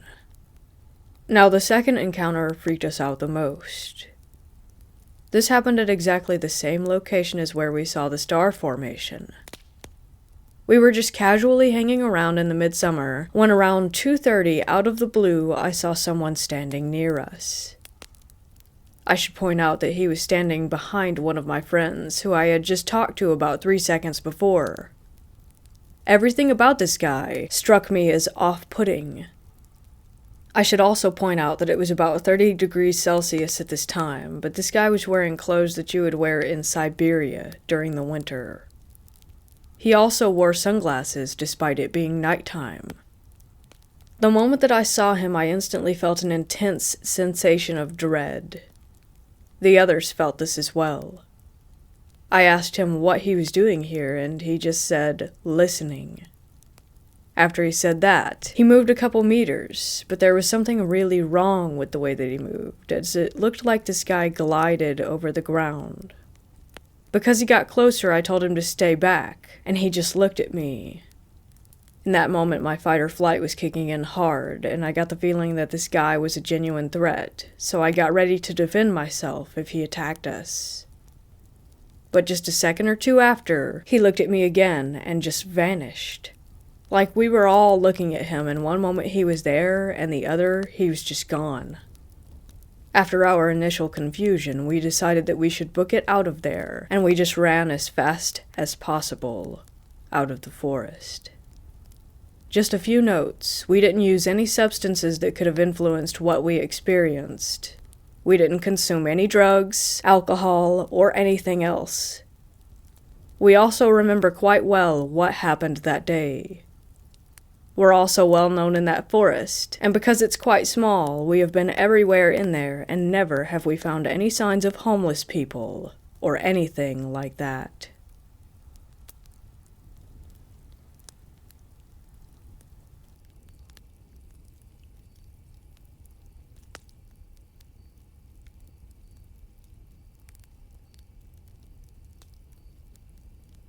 I was sleeping the other night, and I remember waking up, or rather, so it seemed, yet it still felt like I was dreaming. I was lying in bed and remember sitting up and seeing 3 figures standing in my room with a dimly lit blue light coming from somewhere that illuminated them. I don't remember exactly what they said, or rather he said, because the one in the middle was speaking directly to me. I remember his mouth opening in a very inhuman way with the jaw extending further than it should be able to. Their mouth and eyes were black. Not like solid black, but a smoky type of black, so sort of gray. But you could still recognize teeth and such. I remember them saying something about them coming in a few days, but I don't remember what it was exactly. I then remember passing back out and waking up, actually waking up, and seeing some dark form dart across the room and hover directly over my bed. My bed is in a corner, so it was sitting or hovering between the wall and I, with about a 4-inch gap at the top at the time. I then felt a very, very intense sensation of dread and heaviness throughout my entire fiber and being, and recall feeling this for a few minutes while it was just sitting there with my back turned to it. Then, out of nowhere, a sense of euphoria and great peace came over me. No longer did I fear or dread anything, but rather I felt happy, at peace, loved. I don't really know how to describe it. I remember that thing, whatever it was no longer there. I'm not religious, but I am spiritual in the sense of believing and following my own route when it comes to what happens after human death. I believe in a very unique form of reincarnation, in which the soul, essence, energy, consciousness, whatever you want to refer to it as, travels until it finds a new place to call home, and it could span across the entire universe. That being said, I couldn't help but feel like there was actually an evil presence there with me in my room, and a guardian angel or some other known source of good energy cast it out.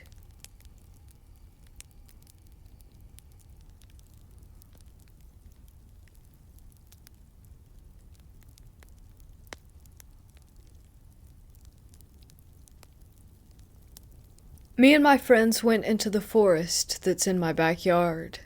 We went at least 5 minutes deep into the woods, down to a stream. We looked across the stream and saw a log, or at least what we thought was a log.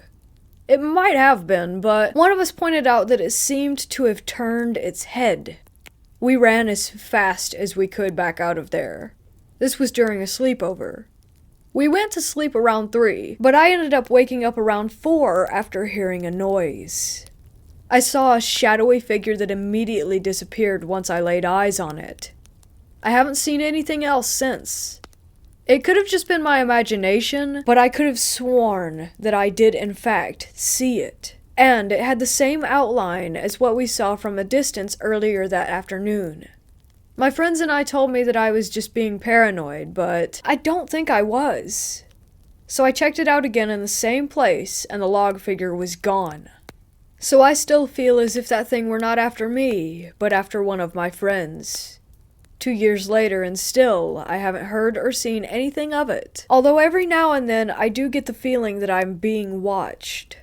I've been getting a little less sleep, but I think that might just be the fact that my sleep schedule is trying to adjust, but I still don't know what that thing is, and whether or not it was real, or if it was just part of my mind playing tricks on me. But again, I don't think that that was it. Remember when I said I hadn't seen anything of it since? Well, I lied. The other day I went back into the forest, and there it was, in the same position that me and my friends had seen it in 2 years ago. I brought them over there, and they confirmed that they were seeing the same thing. It did not look over this time, but I've had an uneasy feeling ever since. They started to stop with the feeling 1 year afterward, but when I saw it a few days ago, the uneasy feeling increased. I don't know what it is, or what it wants, but I don't like it. It's not anything I've seen in any paranormal YouTube videos or anything else about the paranormal, which leads me back to believing that it wasn't real. But my friends confirmed that it was real, and I'm not questioning what they said. So it was real, and it was scary. I hope the uneasy feeling goes down soon, and if the thing ever comes near my house again, I am going to call the police. Oh, and I forgot to mention that the morning after the sleepover, I saw not footprints, but something else that I can't quite put my finger on. Something that no human foot could ever have made. I have no idea what it was, and don't plan on trying to figure it out.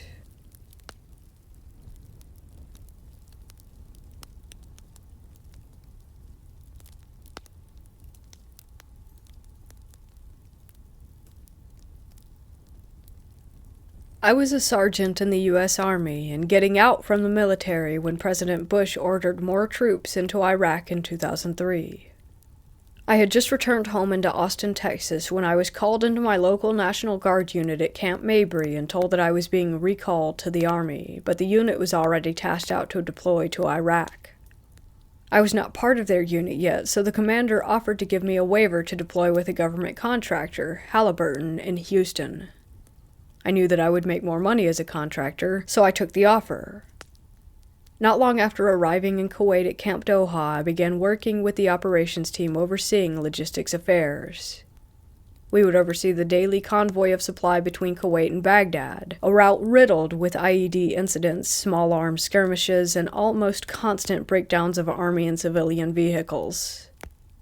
Because I was an SAW gunner in the 1st Infantry Division while in active duty and was technically still in the Guard, I was often in the convoys manning a mounted weapon that accompanied the mostly civilian convoys.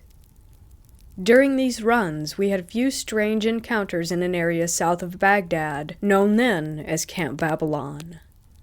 Occupied by French troops, but then designated an archaeological site for obvious reasons, Camp Babylon was set up in the area that was said to be originally inhabited by the famous Tower of Babel. Indeed, there were ruins there that did look like a massive structure once stood at that spot. I had 2 strange incidents happen to me while passing through there. The first incident seems to be a bit benign, but sets the mood for the second. We were passing through Camp Babylon in the afternoon one day when our convoy took small arms fire. The SOP at the time, standard operating procedure, was to stop the convoy and return fire. This was because in the past, such incidents ended up being a long gunman attempting to scare the convoy into running into IEDs on the road. Because of this, the standard operating procedure changed to stop the convoy, dismount, and return fire. While engineers looked for explosive devices on the road, we scanned the horizon for enemies. Nothing. They most likely fled immediately. However, the ruins around Camp Babylon were alive with shadow figures that seemed to move about the area. Several times we would spot the figures, but they would instantly disappear. A contractor lying beside me with his weapon commented, How odd that we were in the shadow of Babel and fighting the supernatural. I didn't respond, but knew that he was a 32nd degree Mason who was really into the arcane aspects of Babylon, etc. I didn't feel at the time that much was supernatural, but certainly did see the shadowy and bizarrely small figures dart about the structures. Once the road was deemed clear, we continued on to Baghdad. The second incident occurred about a month later. At this point, the weather in southern Iraq and Kuwait had turned quite cold at night. During this encounter, we had just completed the supply run to Baghdad and were returning back to Camp Doha in Kuwait when a vehicle in our convoy broke down. Once again, we found ourselves right at Camp Babylon. While the army mechanics took a look at the vehicle and the rest of us took up fighting positions around the area, strange things began to occur. It started with a strange light bobbing in the desert. Thinking it was a person with a flashlight, we used night vision goggles to watch. It was simply a glowing ball of light moving toward a set of ruins. After initial contact with the light, a few of us had moved forward away from the convoy to see what the source was. After seeing it was self-contained and not a person, we were a bit alarmed. Then we all heard a sound that I will never forget. A long wailing began from one of the ruined structures and foundations not far away. It sounded like a woman in agony mixed with loneliness. On and on the sounds went while we huddled in the cold and dark, wondering what the hell we were listening to.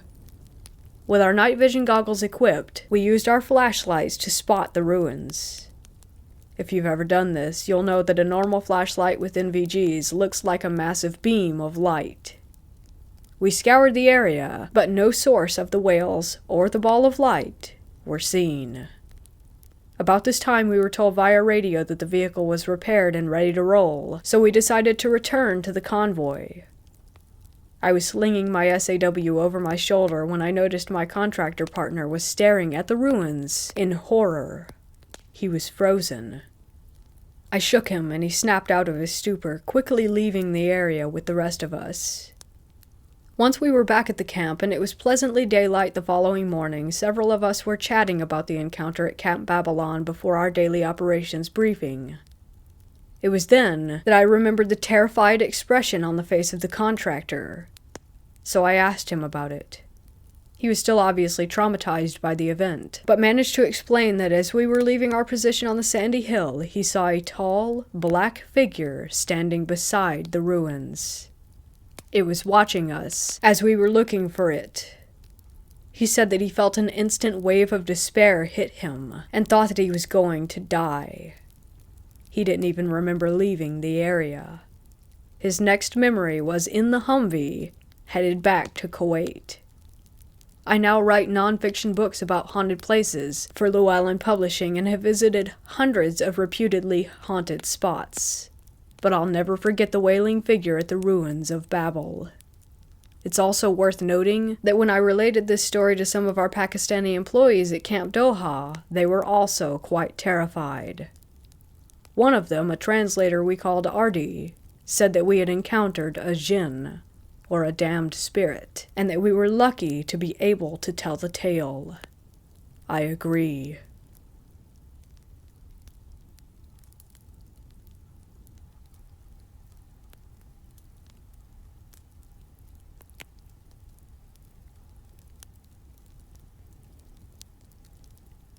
My girlfriend and I had found an old way through a forest that we wanted to explore at night. So we packed our backpacks and walked there at around 1:30 a.m.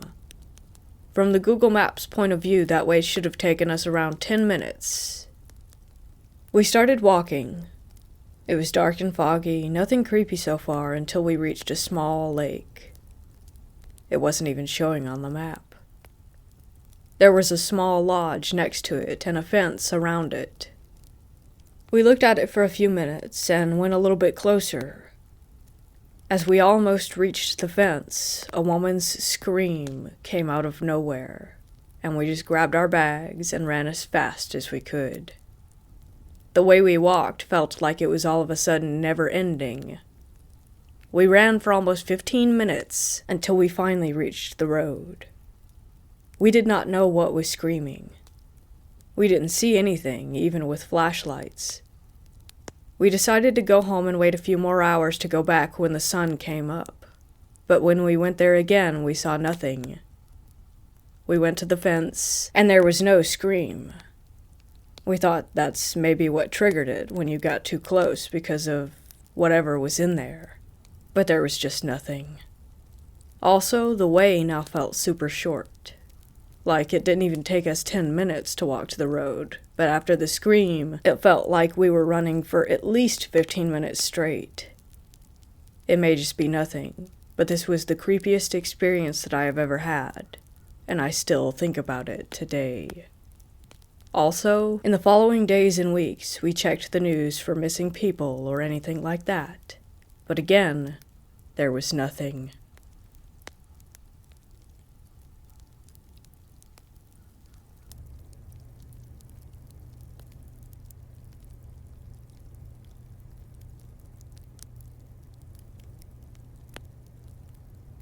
So a couple of years ago, I want to say like 2 or 3, me and my friend were bored. This was around the time that the Ouija board trend was going around on YouTube, and that kind of stuff has always, and still does, fascinate me. So we both decided to make a Ouija board out of a rectangle of cardboard that we cut off of a box. I believe we also made a ghetto-looking planchette out of cardboard too, with a hole cut out of the middle and everything. So anyways, we brought the thing into the basement of my house. Already a huge mistake, as I learned after. And we started messing around and using it. I don't even remember what we asked it or anything that really happened in detail, but I do remember being in such shock because I felt a strong connection, almost like a magnetic pull, pulling it down and moving it from underneath. Another thing that we both admitted to feeling after we played with it for a couple of minutes was a cold chill, only on our arms, that we were playing with. It wasn't really a breeze, but it just felt, well, bone-chilling. The point of this story comes into play now. That night I was in my bedroom, and I got up to go to the washroom, which is straight across the hall from my room, to brush my teeth and get ready for bed. I left my phone on my bed before leaving. So after I was done getting ready and all, I opened the bathroom door and immediately noticed that my room's lights were turned off. This threw up a red flag in my mind right away, and while I was scared, I just thought it was nothing and flipped the lights in my room back on. I went to grab my phone to distract me from the adrenaline and try to calm me down before bed, and I didn't see it on my bed. Or anywhere, for that matter. I got creeped out and immediately flipped the lights off and jumped into bed and hid under the covers. I tried to fall asleep, even though the thought that the Ouija board we had used earlier that day was in the closet about 5 feet away from me would not leave me alone. I swear I heard a faint knock from inside my closet multiple times that night, but maybe it was just my mind messing with me. The next morning, I wasn't as scared or freaked out as I was the night before, and I got up to take a shower.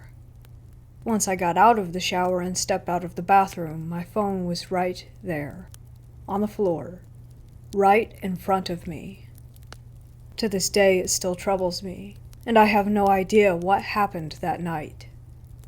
I haven't touched the cardboard Ouija again, but I did purchase a legit Ouija board like 3 months later, and have not really had any outstanding experiences with it, like I had with the cardboard one.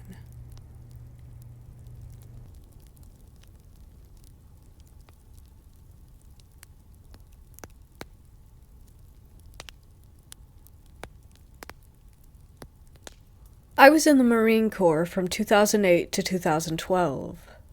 I served as an infantry Marine and was stationed in 29 Palms, California. In 2009, while training for my first deployment, we went to a specialty school called Marine Corps Cold Weather Mountain Warfare School, which was located in Bridgeport, California. I enjoyed the 5-ish hour bus ride up Highway 395 through the Sierra Nevada mountains. I took in the beautiful scenery as my mind wondered about what I was in for, dreading climbing the 12,000-foot mountains that littered the landscape. Weeks of training go by. I was relieved to hear that we were moving to a place called Hawthorne to do some live fire exercises. It was about 30 miles away to the east back into the desert, an old out-of-commission army base that was deemed uninhabitable in the 50s for various reasons. I was enthusiastic to escape the bitterly cold temps up on the mountain. Slept on the ride there. Upon waking, I looked out the window and was shocked at what I saw. Remnants of the old base scattered the landscape. Halfway destroyed buildings, guard towers, and other typical military stuff that you'd expect to see. Behind that lied jagged lava rock mountains casting their shadows over the destroyed buildings. The place looked like a nuclear bomb had gone off nearby. Have you ever seen the old nuclear test videos from when it was first developed? They would stage a fake town to analyze what the blast would do. This place was like that, mixed with that game series Fallout and Chernobyl, if you've ever heard of that. As we drove in further, I noticed a bunch of mine shafts heading into the sides of the mountains. Now, I was very curious as to where we would be staying at. I was relieved to hear that there was a makeshift FOB. Nothing fancy by any means, just an old green tent for the NCOs and upper-ranking battalion staff. Us boots would be sleeping under the stars in the dirt. At least we had a makeshift Hesco wall around us to make things feel like home. During chow that evening, we were all sitting around talking. I asked my sergeant, what are all the mine shafts in the hillside for? He said they were munitions storage facilities as well as fallout shelter. The place was designed during the Cold War era, which made it super creepy. It's like all the people just decided one day to leave. Vehicles were still there, everything. It was strange. Night arrives. It was fairly hot out even though it was night as we were back down in the desert. I was having problems sleeping, even though I was just in my skivvies on top of my sleeping bag. Some of the others were awake talking, I could hear. I stared into the stars and mountains looming over me. It was a full moon that night with hardly any clouds.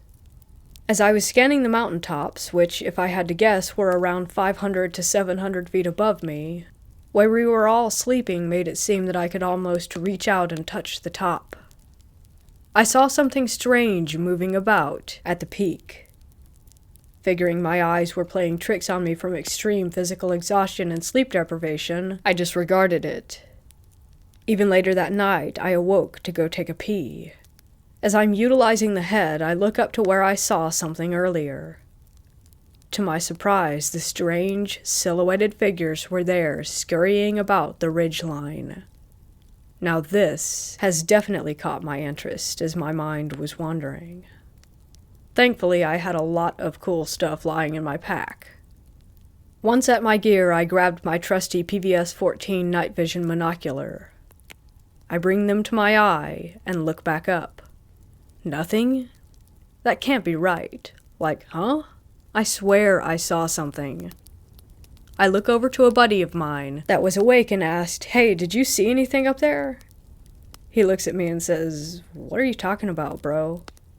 I said, "Forget it." A few more hours go by through the night, and a loud crash comes from the closest mine shaft, which was located 100 feet or so from the FOB. Literally half the platoon sat straight up from a dead sleep. One of the sergeants screams from nearby and says it hit the rack. It was just some rocks falling, which made sense to most of us. The next morning, we woke up and did what we had planned to do for that day. Later that afternoon, we had some free time, and were creeping around checking the nearby buildings out. 4 of us decided to go down into a building. It was half above ground and half below. The wide staircase went down to open up into a larger cubicle-type area. Barely any light came through the small windows. I clicked on my weapon light and scanned the room. There were still papers and everything strewn about on top of the desks. We followed the hallway, which made a right turn. MOPP suits and gas masks lined the hallway, hanging on hooks. We see a sign above one of the doorways that said, "Girls' Locker Room." Us being the typical 19-year-old Marines that we were, we decided that we had to check that out. I took point and entered the pitch-black room. I was looking through the lockers to try and find something interesting when all of a sudden, the door behind us slams shut. We all ran like hell out the other door on the other side.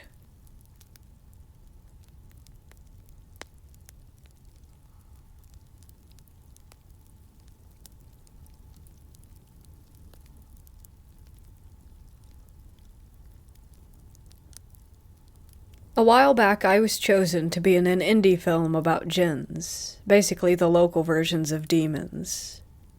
Before I continue, there are 4 things you should know about them. 1. It is said that they can take the form of animals and humans with circle eyes, literally circles for eyes. 2. They are supposedly born from smokeless fire. 3. They feed on energy, such as the energy you use to stay awake and the energy used to power electronics. And 4, an extra one. There are Christian djinns, Muslim djinns, you name it. They have their own free will, so everyone is different. Some are very nice, others not so much. So now for the tale. We were filming in the desert and a series of events started to occur. Right when we arrived, there was instantly a presence of something there. Then a knife, bent, twisted, with red marks, started appearing at my feet every 15 meters or so. Constantly, for the entire time that I was in the desert, this knife would follow me. 4 nights or so into filming, right as we were packing up, a loud screech could be heard. It was sort of a mix between a falcon, a wolf, and a mountain lion. It was later revealed to us by an expert of desert animals that there were no animals in the desert that made that sort of sound. On the 5th night, things began to get interesting. At one point we were sitting down taking a break when the sand just started to smoke. We thought that maybe a small plant had combusted because of the heat. After a minute or 2, the smoke stopped. We checked and there was no plant. We sat back down, and the second our butts hit the seat, boom, the sand all around the smoking area and where the smoke had been burst into flames, with 0 reasons to. Then, after that, all of our cameras started to lose their batteries very, very quickly. This was frightening because 1, it meant that we had to stay there longer, and 2, as mentioned in number 3 at the top, they feed on energy. The next night, albino scorpions, which are extremely rare, started sprinting toward the actors, literally going at full speed.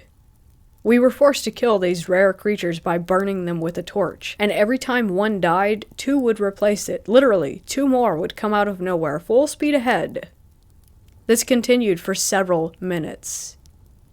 Things like this kept happening for the entire 2 weeks or so that we were at the site.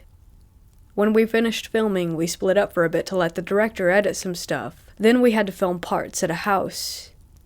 It is important here to mention that the movie was called 3 a.m. We were talking and one of the actors stated that since we had to split up, he had woken up at 3 a.m. every morning, his dogs going crazy, his alarm clock going off, and his AC setting itself to 3 degrees Celsius. 2 of the other actors revealed that the same thing had been happening to them. At the same time, I had never felt alone while I was in my room at night. Something was watching us. It followed us home. Since then, we have finished the film. I've started praying for protection every night based on the events that have happened. The actor who originally had the alarm go off at 3 a.m. moved to another house. Another actor moved to Canada. We were filming in UAE, which is in the Middle East, so this was pretty far away. A second actor also moved internationally, and I am moving in 4 weeks or so. I'm just hoping that it doesn't follow me home again.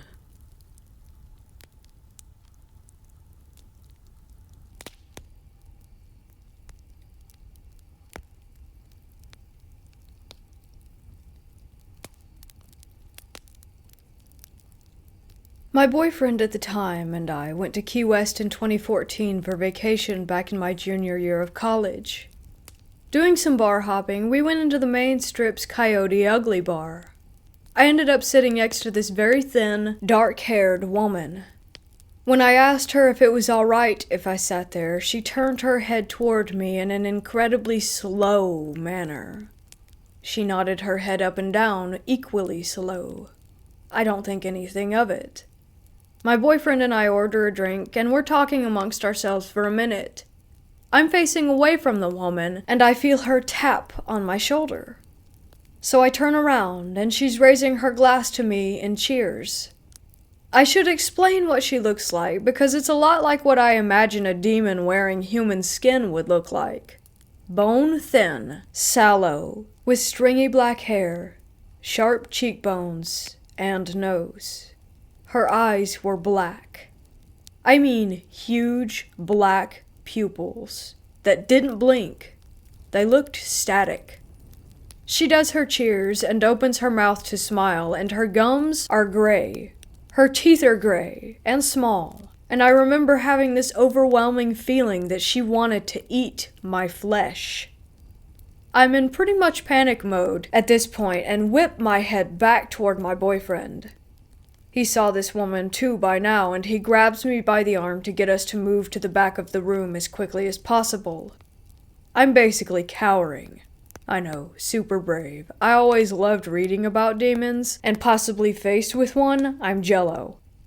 I turn to start making our way out to the street, and the woman has got her head completely cranked around to stare at me from the bar. I feel her gazing at me as we leave, and I haul ass back to the hotel.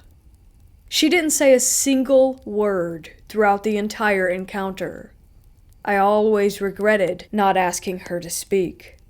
I will say, my boyfriend and I talked about it after and considered the gray teeth and mouth and general craziness possibly due to drugs. But I've seen my fair share of drug addicts. Even had one try to kidnap me. And this was not the same. I think about this episode pretty often, even years later. That feeling of encountering something soulless that wanted to harm me has never diminished.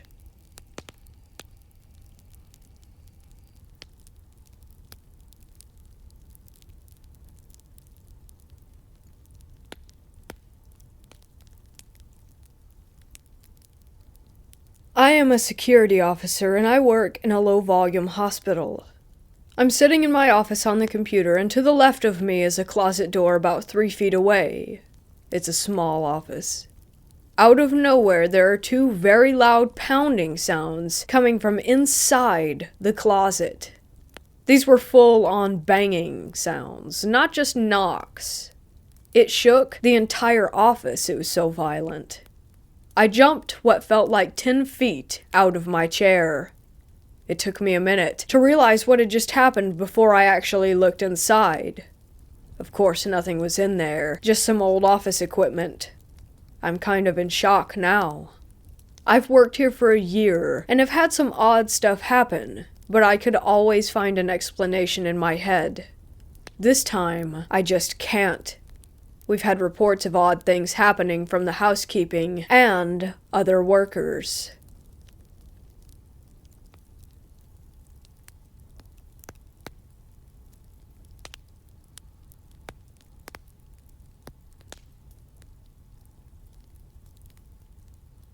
I am a female in her early 20s. I live in the U.S. in a desert state, a town in the middle of nowhere. I come from a military family, generations of Air Force and Army, and a grandfather who was involved in Project Blue Book. I was sitting alone in my house, playing some Gwent on PS4, when my little sister and her friend came rushing through the door. I jumped out of my skin. It was midnight, and no lights were on. My sister, let's call her Yellow and her friend Brown, seemed a bit shaken and nervous, though she and her friend were laughing as if they were up to no good. I asked them what they were doing, and Yellow said, "We were out for a walk in the desert near the mountain." Keep in mind, my sister is 16. No reason for her and her 15-year-old friend to be out in the desert in the middle of the night. I was upset, but saw they were fine, so I shook it off. What did you guys do? Yellow and her friend looked at each other and went quiet. Her friend whispered, "Do we tell her?" And Yellow replied, "Nah, she won't believe us." And they walked into the kitchen without a further word. Needless to say, I wanted to know what was going on, so I followed and promptly asked, "Yellow, what's up? Don't make me go nuclear." Going nuclear was our code for telling Mom. Yellow just looked at me and said, "Fine, just don't call me crazy." I nodded in agreement. I was intrigued, though I was expecting a lie from my known liar of a sister. Me and Brown saw a bunch of weird, large tents, and they were occupied. She sounded excited, yet a bit scared. I didn't think much of it at first. I mean, people like to camp, right? But I will admit, the area she described didn't sound like a good place to camp. Coyotes and snakes everywhere. "So you saw some people camping. What of it?" Brown shook her head and calmly said, "Not camping tents. Big, big tents. Not a single vehicle parked nearby." I was now confused, and started to think that it was a lie. Who would go that far out near the mountains, set up huge tents, then drive away? "I thought you said there were people there?" I asked. "We saw one person walking around the camp, circling it slowly," Yellow replied. Then Brown's face went pale and annoyed before she spoke. "Yeah, then Yellow did something stupid and shouted at the camp." I quickly looked at Yellow, who looked guilty but simply laughed it off. "All I did was say, 'Hey, nice tent. No big deal.'" Brown shook her head. "Yeah, but then the guy stopped and slowly turned to where we were." She went quiet and they both started to visibly get creeped out. "And?" I asked, starting to get a creepy vibe as well. "I kid you not, Blue. This guy had no eyes or a nose. Just a big, crooked smile." Brown shuddered, and then said that this was the moment when they ran without a thought, hearing a coyote howling constantly as they ran, as if the animal was directly behind them.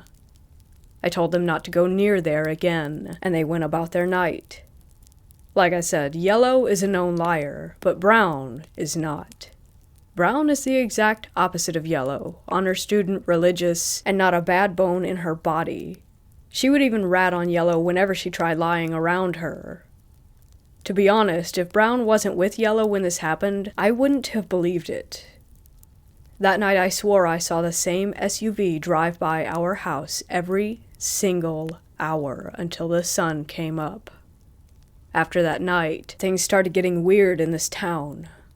About 3 days later, the house across from us echoed a blood-curdling scream, and it didn't sound human at all. Then there was a gunshot, and if it wasn't for the neighbors also hearing it, I would have thought I dreamt it. The thing is, multiple people heard the noises, and multiple times the police were called. No one showed. The next morning, the lady who lived in the house started moving her stuff into her van, but her boyfriend was nowhere in sight, which I thought was strange because those two were inseparable. They were the perfect college couple, plus they had just moved in. I talked to my neighbor about it while she was loading everything, and he told me that he had called the cops when he heard the gunshot, and what he told me freaked me out. Here's the conversation that he had with the 911 operator. Operator: "Police will be there in no more than 5 minutes, sir." Neighbor: "Thank you." Operator hangs up abruptly. 12 minutes pass. He sees 0 police in our area or at the house, calls again. Operator: 911, what is the emergency? Neighbor: "Yeah, I just called, gunshot and scream. I was told 5 minutes, and no one is here." The operator was silent. My neighbor said, "Hello?" Operator: "Yes, sir. I have officers pulling into your area in 2 minutes. Neighbor: "Okay, I'm gonna stay on the..." Hangs up again. Line. 15 minutes later and still no police. He calls again. Operator: 911, what's your emergency? Neighbor: "Yeah, it's me again. Where are the officers? Someone might be in danger." Operator: "Sir, calm down. What's your address?" Neighbor: "I have given it each time I've called, but fine." Gives address again. Operator: Sir, the police are there, and have been for 20 minutes now. Neighbor: no, I'm looking at the road and all the houses. No cops. Operator: Sir, stop prank calling. Hangs up. Now I thought that was just bizarre and unsettling, thinking about our lack of police. But just as he finished with the story, a car pulls in and slowly heads to the house. It was the same SUV that I saw, and not only that, but it was a police SUV. It didn't even stop. It just slowed down by each house, and then slowly drove by the college girl loading her stuff up. She froze and stared at the cop car, and only continued when it left. I had enough, so I went over to ask if she needed any help loading things into her car, and she said yes. I started putting boxes in from the garage. I saw a poster of Sauron in one of the boxes, so we started talking about our shared love and obsession for Lord of the Rings. Then I asked where her boyfriend was, and she said, gone, without hesitation. I didn't push it. Once I had the last box in, I asked her if she had any more inside. She quickly jumped between me and the door inside and said, no, thank you, but that's all I have. I smiled and said, no worries, glad to be of help. I forced a calm, relaxed expression when I saw that her garage door leading inside was DIY locked from the outside. She got into her car and stared ahead, and all she said to me was, don't trust the police, don't trust the TV, and don't trust the animals. I felt a shiver run up my spine and quietly asked, what do you mean? She started her car and simply said, stay away from the mountain. She drove away and closed the garage as she went. I walked back to my house, and even as I write this, no one comes in or out of that house. In between then and last night, our neighborhood has been infested with coyotes, though not a single one has been seen. Strange police behavior, a strange accumulation of crows and helicopters that only ever come by at night, circling my neighborhood. But on to last night. Yellow's cat got out, and we were looking for him. We exhausted everywhere except the desert. Yellow wanted to go, but these few weeks have been creepy and stressful, and we're both small girls. So I agreed, but we were gonna go prepared. Me and Yellow went back home and got flashlights, backup batteries, 2 knives each, and my metal baseball bat. Yellow's boyfriend Green tagged along, which made me feel safer because he is tall and is the captain of the wrestling team. He brought a stun gun after we told him why we were prepared for the worst. So me, Yellow, and Brown went into the desert and searched for her cat. The entire time I couldn't stop staring at the mountain in the distance. After everything that has been going on, being in this area scared the living crap out of me. That is when we heard the meowing in the distance. It definitely sounded like Yellow's cat.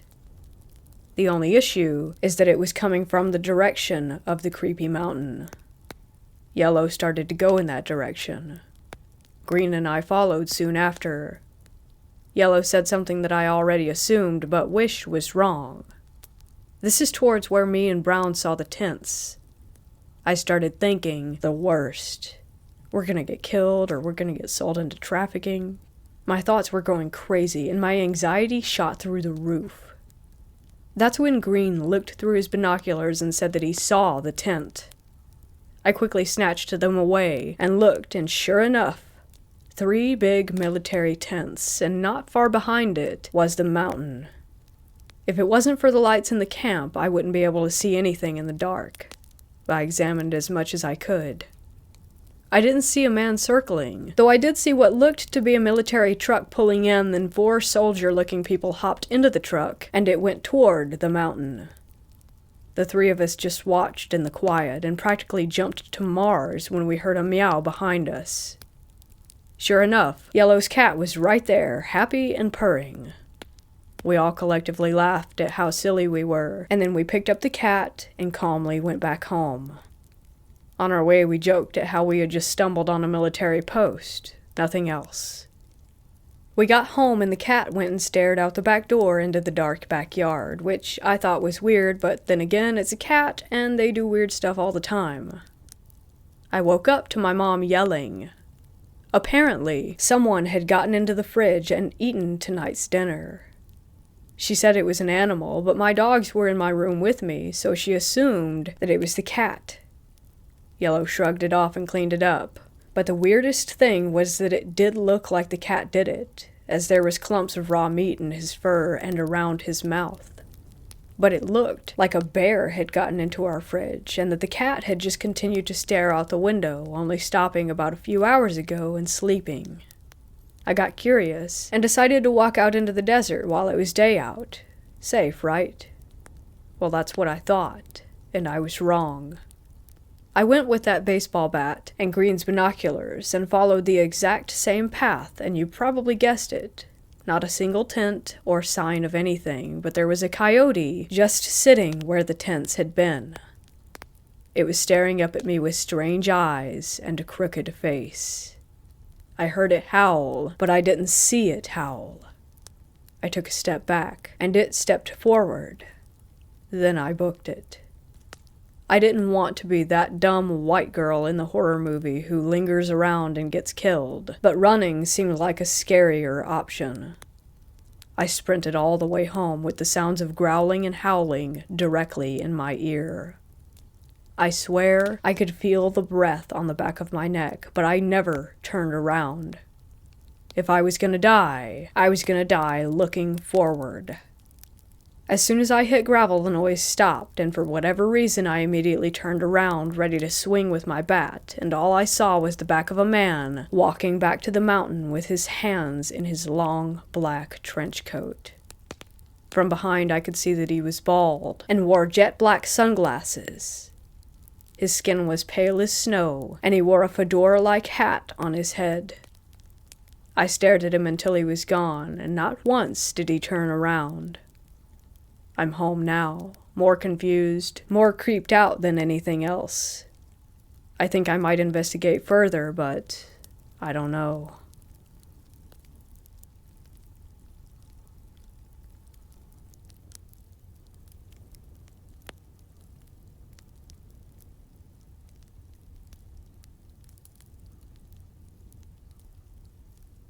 Back in October, I decided to treat my girlfriend to a night away at a popular British seaside town. The town is one of those historical areas, which has its fair share of ghost legends and gothic tourism, so there was lots of touristy attractions such as ghost walks, which me and my girlfriend decided to go on. A bit of background information about the hotel. It is regarded as one of the oldest hotels in the town, and is also a popular tavern among the locals. The inn itself had a rather creepy feel to it, but our room was modern and comfortable. The last place you'd imagine paranormal activity to occur. We set off on the ghost walk with a local guide who knew about the paranormal hotspots. Unexpectedly at the time, we stopped directly outside our hotel. "This is the most haunted hotel in town. Good luck if you're staying here," he cackled. He proceeded to tell us that there was a number of spirits that haunted the building, and guests frequently experienced sightings and unexpected things. However, at the time, we were a bit drunk from dinner, and we brushed off the walk as your typical tourist trap.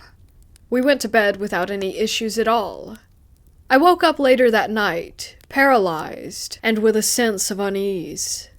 I felt what I would describe as a strong, cold gale blowing around the room. Imagine being outside in strong, windy weather. The sensation lasted for, I would say, about 15 seconds when it suddenly stopped and the room filled with a warm, relaxed sensation once again. I woke my girlfriend to tell her, and she brushed it off, saying it was probably sleep paralysis and a draft. So I believed her and went back to sleep. I thought nothing of it until we checked out. The receptionist asked us how our stay was, and if there had been any issues. "Everything was perfect, but there was a really big draft in the room," I exclaimed, as you would. Surprisingly, she casually laughed. "No, that's not a draft. It's just a spiritual presence in the room. It happens all the time in that one," she casually reassured us. Now I'm really interested in the paranormal, so I asked about the stuff in the hotel. She told us that everything the guy told us on the walk was indeed true, and the spirits are those of old landlords and locals whom help run the hotel and keep the guests safe. She told me lots of stories of how guests would stumble on the stairs and be caught by an unseen presence, as well as children's lost toys showing up right at the moment where they're about to start crying. She even told us that one of the past landlady's spirits acts as a bouncer, causing troublemaking and aggressive guests to feel ill enough to leave. The receptionist seemed really happy and was used to the paranormal activity in the hotel, and says that she regularly sleeps alone in the rooms without any worry. Obviously, this isn't that much of a scary ghost story, but more of an interesting experience. I would definitely go back for another stay in that hotel.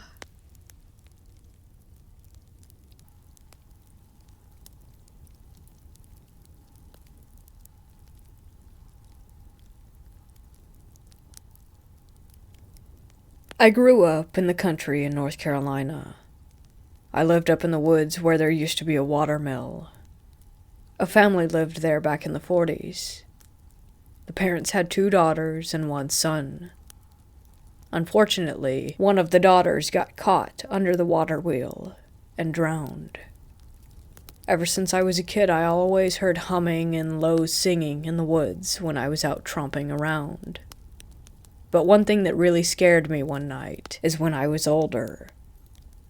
I worked for the sheriff's office, and I had left work early one night due to being over on my hours. I got home around 2:30ish, and when I pulled up, I saw the figure of a little girl standing right beside my garage. When I got out of my car, she was gone. The next experience I had was when I was out hunting in the same woods. It was super quiet, a beautiful fall evening. I had just gotten down into my stand when all of a sudden I started hearing the same humming and singing I had heard multiple times over the years. But then I heard what sounded like someone walking toward me. I looked around everywhere and couldn't see anything.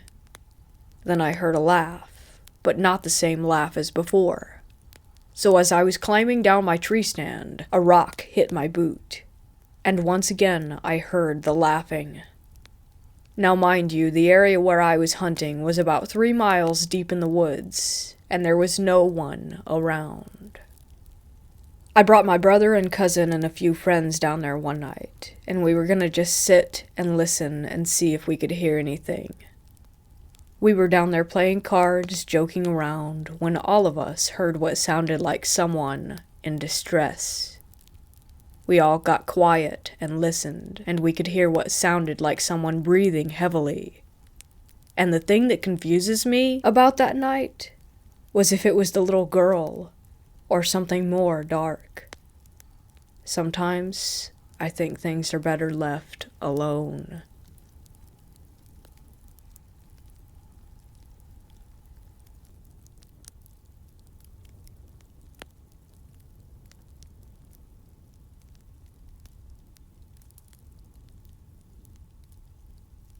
The desert is a scary place for me now.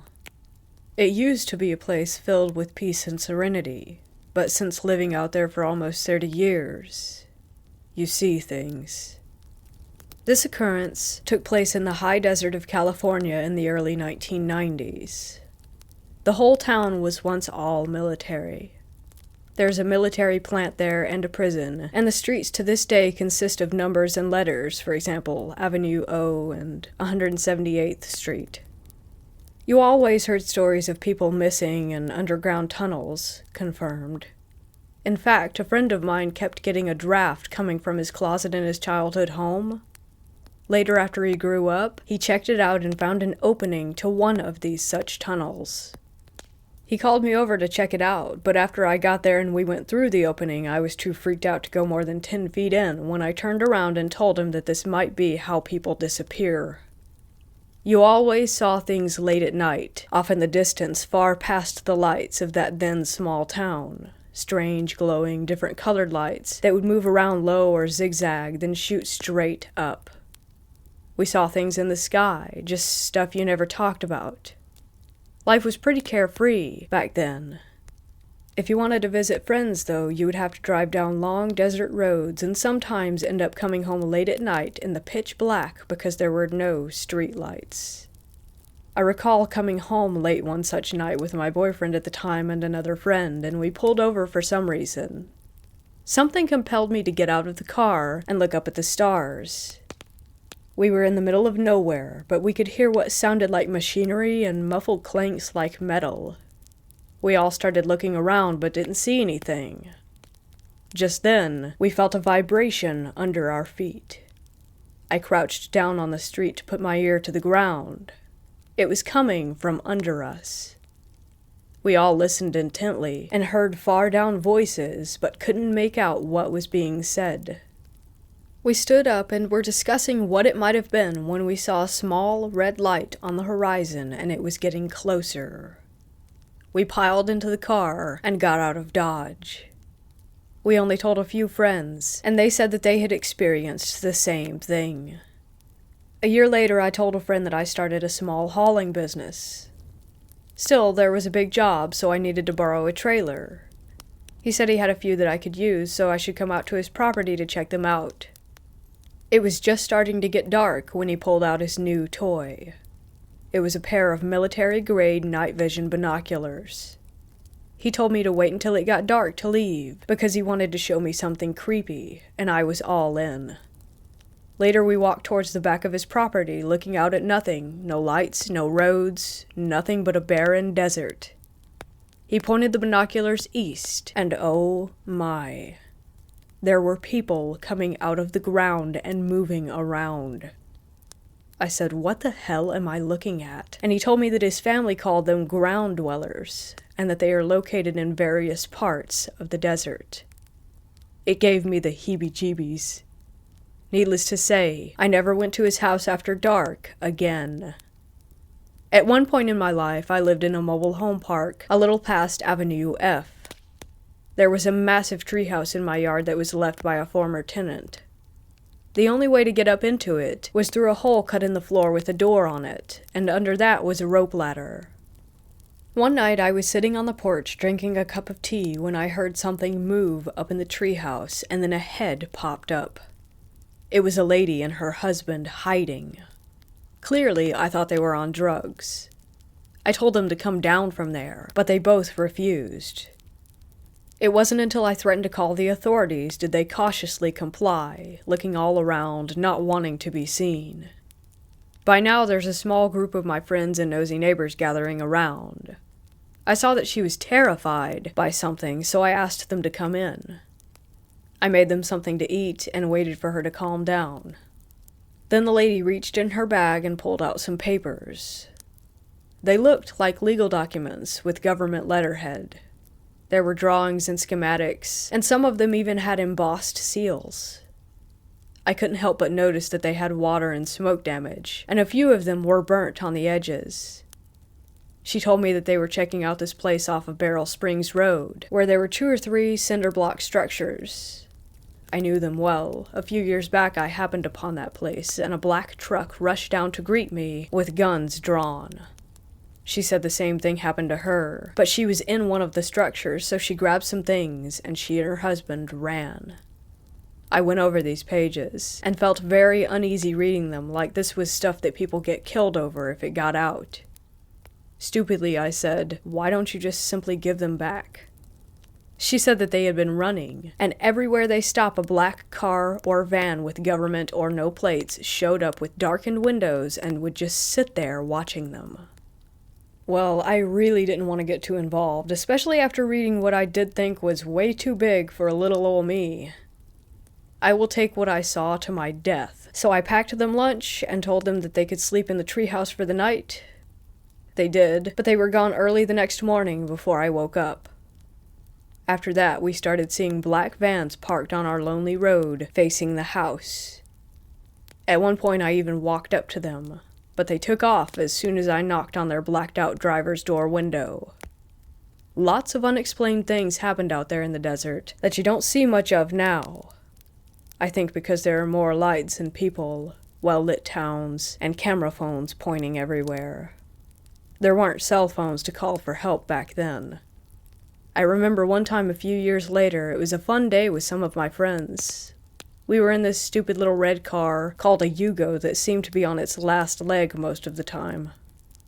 My friend's uncle told him that there was a whole abandoned town far west of the Mojave Desert, and that there were things just left there all over the place. We were so dumb.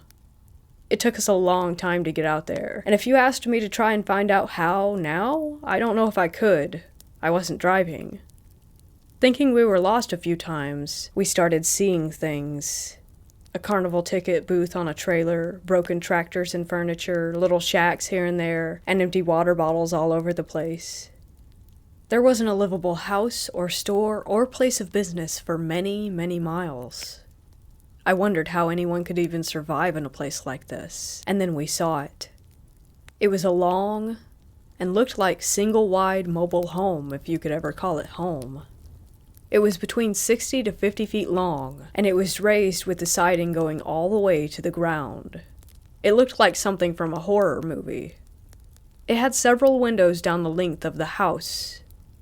Some of the windows had old frayed curtains still hung up and blowing in the desert breeze. There were open sections of missing siding, exposing the darkness underneath the structure big enough to step or crawl through. There were old, dusty cars with their doors and trunks open, trash and open cans all over, and a small fire pit in the middle of all of this. His girlfriend and I saw people that seemed to not be wearing any clothes that we could make out, but their bodies were skinny and didn't move like ours. They were inside that house and were watching us from the windows and from the open spaces underneath. They were following us, and as we slowly drove past, they went from window to window and open space to open space underneath. They were almost inhuman, and had big eyes and pale skin. Too pale for the desert. My friend the driver pulled up next to the fire pit, and despite us screaming to go, go, go, he turned off the car. His girlfriend began to cry out that we had to leave then and now. He didn't see what we saw. He said, "Stop, babe, this stuff is so cool." Oh my God, I wanted to punch him in the face. We both kept looking at the people watching us while begging him to get back in the car and drive. He picked up a long bone off the ground and started to push the soot around the fire pit and said, "Hey, it looks like somebody cooked a dog." Just then he looked up. His girlfriend leaned over to the driver's seat and grabbed his jacket in an attempt to pull him back into the car when he finally saw what we were seeing and said, "Oh shit." That thing hiding under the house was swaying back and forth. His hands were on both sides of the opening, and he was staring at us almost with the intent to lunge. He tried to start the car, but it failed. Thinking that this was my end, that I was about to be eaten in the desert, I began to beat on the back of his seat, screaming, "Please, God, start." After 3 tries, it finally did. We tore out of there, leaving a huge cloud of dust. We pulled over far from that location and tried to compose ourselves. Never again. We didn't talk about what we saw after that. I think that we were in disbelief that it had even happened.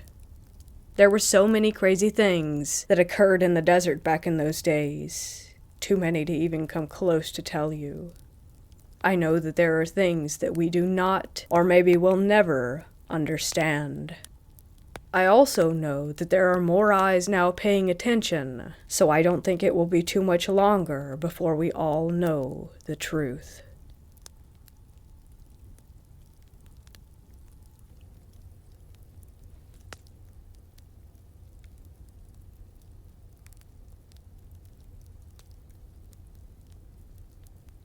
When I was younger, my mama would leave me home alone with my older brothers.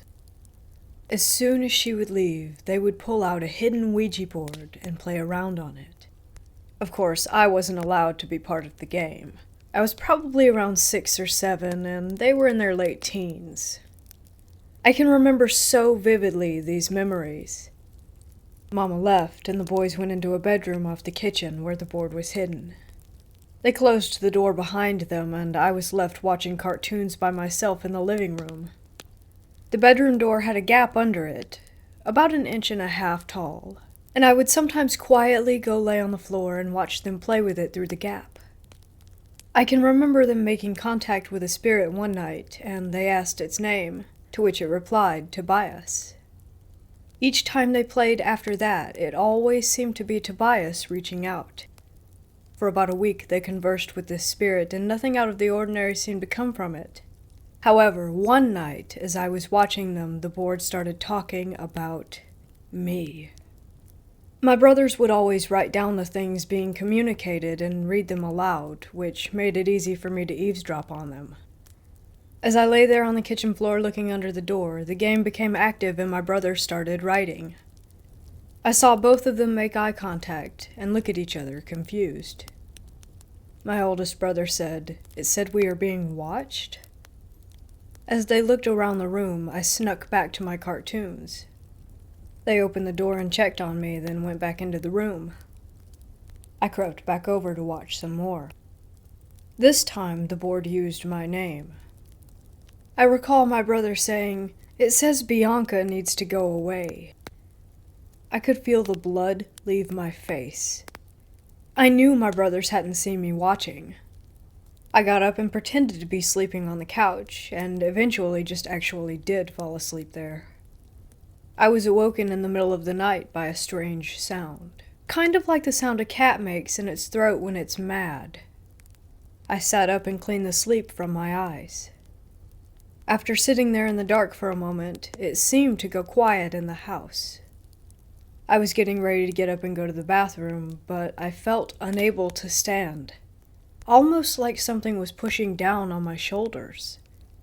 Then suddenly, it was like I was in a wind tunnel. I remember Mama's sheer curtains were whirling around, and it felt like they filled the room. I felt so dizzy, and then it just stopped. I don't remember going to sleep at all, but I woke up on the same couch, and it was daylight outside. I have never spoken about this to anyone, but the story doesn't end there. My brothers continued to mess around with the board, which I was no longer wanting to be around. It got to the point that weird things were happening to them, too. They would talk about it amongst themselves, and I would play oblivious. One night, my brothers walked out of the bedroom with a rolled-up sheet and scissors. They told me that they would be right back, and walked out the door. The next morning, I learned that the board had said some things that really frightened them. They took it down the road to the old iron bridge near our house to cut it up and throw it over into the water. We were all sitting in the kitchen eating breakfast when we heard a loud crash outside. We ran out to see a car had wrecked on the bridge. My brothers were sure it was because of the Ouija spirit that they thought they had disposed of the night before. The person who wrecked happened to be a person that my brother went to school with. He told my brother that he wrecked because as he was driving over the bridge, a demon-like figure appeared next to him in the car. He later found a piece of the board in his car, and nobody knows how it got there.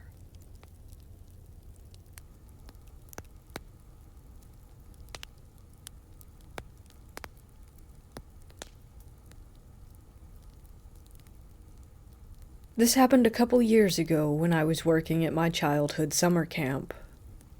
I've certainly gotten strange feelings around the area before, but nothing especially malevolent or frightening. My coworker and I were taking our group for a sleep out, up in some shelters about half a mile into the woods and away from the rest of the camp. I'm used to being in the woods, and I generally don't scare easily, even at night. So when I woke up in the wee hours of the morning, I set out for the latrines without a second thought. I figured it was around 4 or 5 a.m. based on a red glow on the horizon. The light fell softly through the trees, illuminating the path and the color sides of the shelters. The walk was only a few hundred yards, but felt longer with only my flashlight. I was about halfway there before I heard something behind me. Again, I know those woods. I know what most of the animals in the area sound like, from the camp's horses to the local family of black bears. Whatever this was, it was huge. Its presence seemed to close in on me from all around, and I could hear twigs snapping, vines tearing, mud squelching underfoot. I am not fast, and I knew that running on the uneven path in the dark wouldn't get me very far, so I walked. I walked like I owned those woods, slowly and deliberately until I reached the light on the side of the latrine. The presence had faded. I was even starting to feel good, confident, like I could keep going, keep walking through the dark woods until I reached the sunrise. I had to tell myself to stop, to turn where I meant to turn. I eventually returned to my shelter and fell asleep. Maybe I would have forgotten about it all if not for that sunrise. I've watched so many sunrises over the lake that I should have known better. That red light in the woods wasn't in the east, where it should have been. It was out by the western side of the pasture, blood red and a little too bright for what it was pretending to be. The more I think about it, the more it felt like I was being herded somewhere. I haven't met anyone with a similar experience, but my friends have theories from fairies to alien abduction. I'm not sure I believe that, but I'll never go to that part of the woods alone again.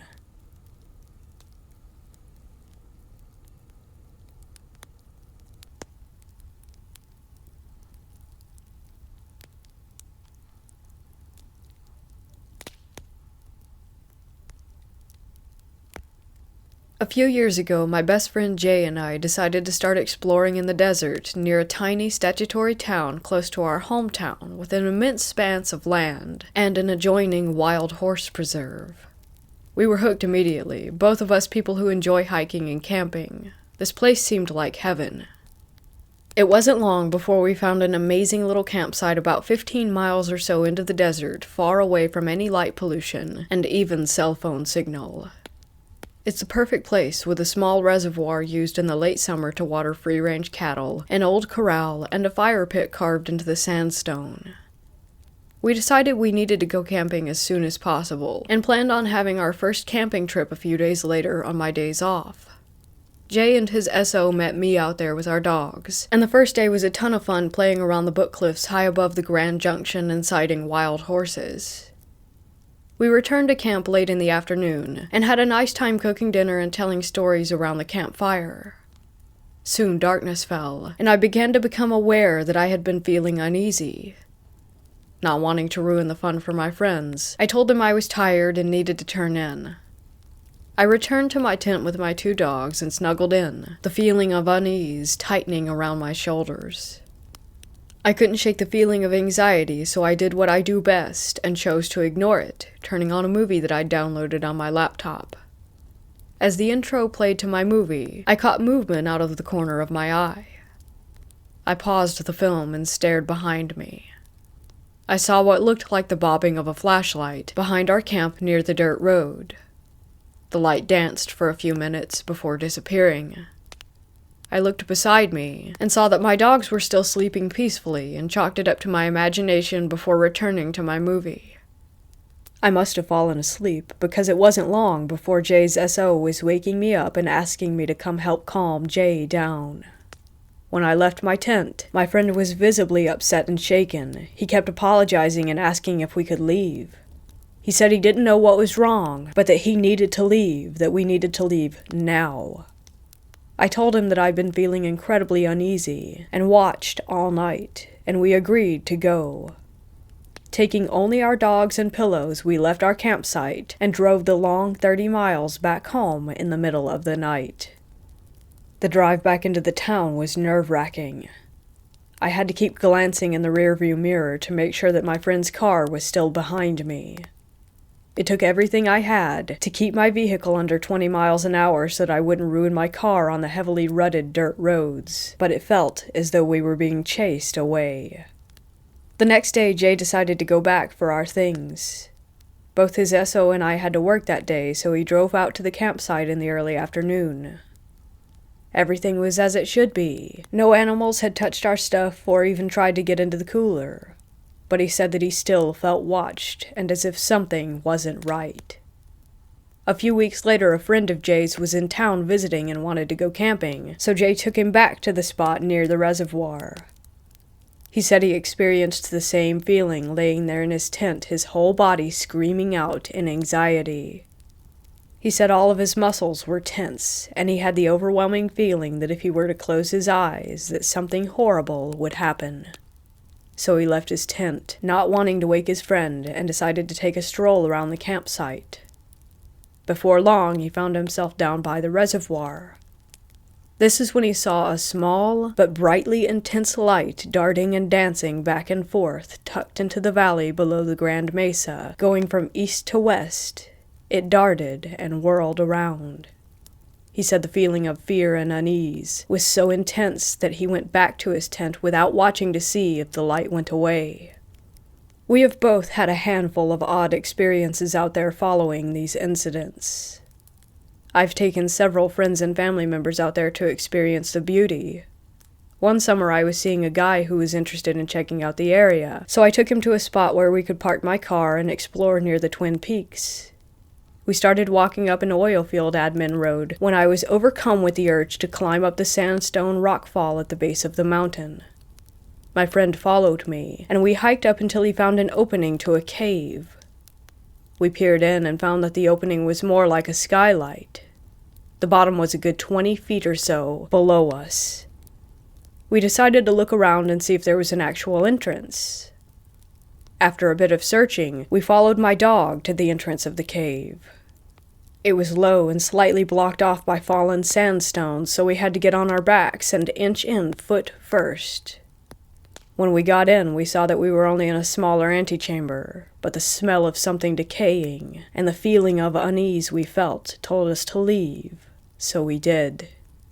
It was only after we got back into the car that I discovered I dropped my favorite vape. It's been 2 years since I lost it, but every time I'm around there, I have the overwhelming urge to return. On one occasion, my mom and I took our dogs out to the desert to run free. I took her to a cool rock outcropping that I call Castle Rock.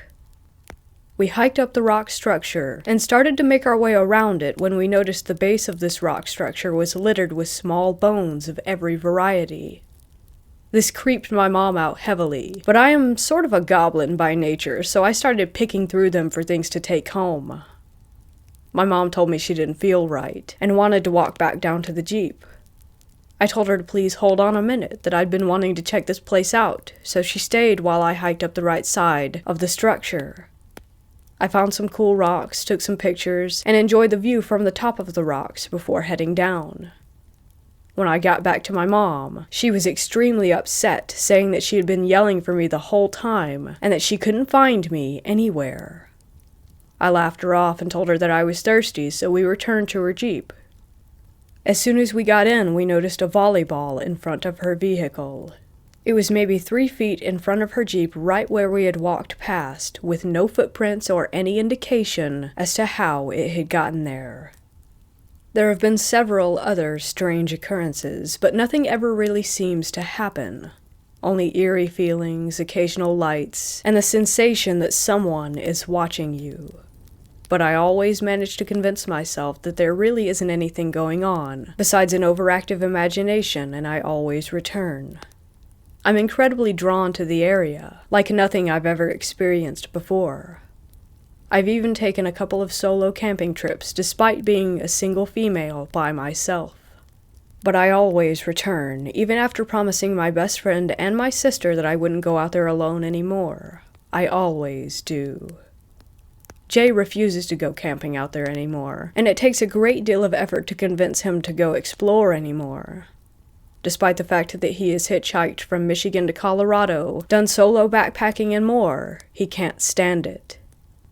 Beside the feeling of being watched when I'm out there, the fixation bordering on obsession with this place kind of makes me nervous. I always feel like I'm searching for something when I'm out there, leading me to go to new places and check out new areas.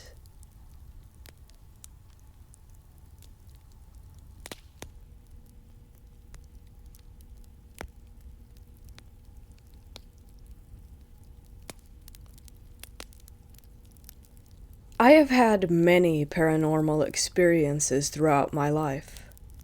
I'm a spiritual person and have always been interested in the supernatural. This particular experience took place when I was 13. My mom, dad, sister, and I had to move because of my dad's work. This time, we were bound for Florida. At first, things at our new house were great. Then, a few weeks later, things started to occur. Our belongings were being moved from one place to another, for example. Next, I heard whispers and other inexplicable sounds. My family began hearing things soon after, as well as all of us starting to see shadows around the home. We were frightened. Most of the time, I would be staying home alone with my sister. During that time, I would see shadows moving, kitchen items would fall or be thrown. My sister and I would hear whispers. Then one day, there was a smell. Whatever it was disgusting, like something putrefied. We searched high and low for the origin of the odor, unable to discover the source anywhere. This continued for weeks, until Dad decided to talk to the landlord. The landlord told us that the home's previous owner had been killed in the house. Since then, a lot of people who stayed there reported strange experiences, including the smell. My dad was furious. Soon after, we moved into another house. I still think about that to this day, though. I can't help myself.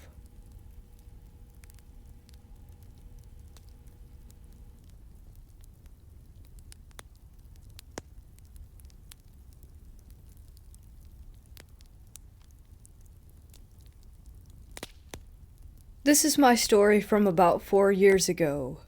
I was on a camping trip with some friends when we decided to go a little bit further into the forest to get the best location at the river. We had some beers and went swimming. When it started to get dark, almost all of my friends wanted to go home. Only my buddies Flo and Laura stayed with me. We lit a fire and continued to drink beer. After some hours, I felt like I had to go to the toilet. No problem, even had toilet paper in my backpack. Our camp was located right at the river, and a big field of high grass separated us from the forest. I decided to go to the high grass right in front of the trees, so I grabbed my phone as a flashlight and grabbed the toilet paper and went in the direction of the forest. It was pitch black, and because of the branches of the trees, I couldn't even see into the forest with my flashlight. So I sat down with my back to the forest and started doing my business. I was about 160 feet away from my friends now and couldn't even hear them talking anymore. When I was almost finished, I heard a sound coming from behind me. It was like the rustle of dry leaves or the crackle of branches. I know it's the kind of horror movie stereotype. I stumbled and said, "Hello? Who's there?" 2 or 3 times. But no one answered. I thought it might be some kind of animal, so I screamed as loud as I could. But to my horror, this thing got even closer. I finished as fast as I could, which still felt like an hour to me, while the sound came closer and closer with each passing second. When I stood up and started running, the thing was so close that I expected it to grab me from behind as I tried to escape. So I ran as fast as I could, screaming and crying. When I arrived at our camp, I told my friends everything. They didn't really believe me, but they were pretty scared themselves. I was 17 at the time, big and muscular, and normally not the type of guy to cry. But this thing made me cry, and it would make me again. I could not sleep at all that night. I sat in my sleeping bag, the river to my back, while staring into the direction of the forest. There were no sounds or anything, just the sound of the wind and darkness. In the morning, we packed our stuff and made our way home. I won't go anywhere near that forest anymore. Jokes were often made about me, but I know what I heard, and I get the shivers right now just while writing this. In Germany, we have no dangerous animals living in the forests. But every animal in our forest would avoid contact with humans, especially when you shout at them.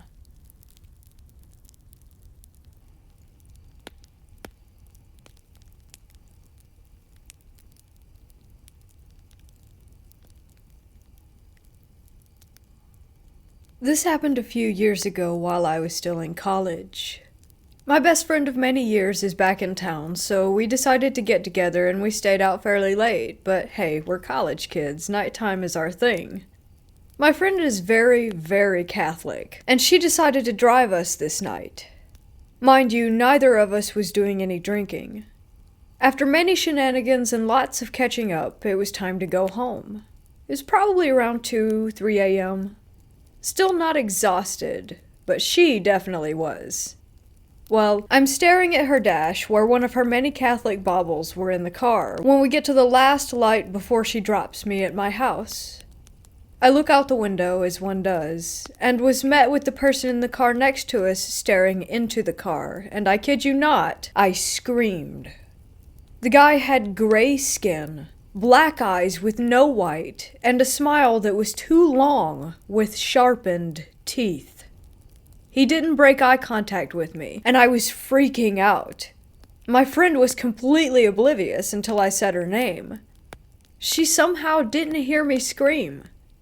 I, as calmly as possible, told her to look at the guy in the car next to us, and then she silently screamed too, and then proceeded to freak out and gunned it out of the intersection. Once again, this was 3 a.m., the light was still red, and she was not having this. She sped to my house and had me watching behind the car to make sure that we weren't being followed, whilst praying aloud, something she never does as she knows that I'm not religious. A few very short moments later, she pulls up in front of my house. She also put her high beams on as I walked to my door because she was, again, not about this. After I was safely inside, she called my cell and had me on the phone until she made it to her house all of 3 minutes later. We were both really shaken up about it the next day, but we never talked about it again. Anytime I've tried to bring it up, she shudders and changes the topic immediately. She did tell me she went to be blessed the next day, on a random Tuesday. I can still feel the soul-shaking sensation of looking that guy in the eyes. I'm not saying it couldn't have been some dude dressed up in a costume or something, but it shook both of us to our core. It was a Monday night, at around 3 a.m, and I honestly don't feel like this was a normal human occurrence.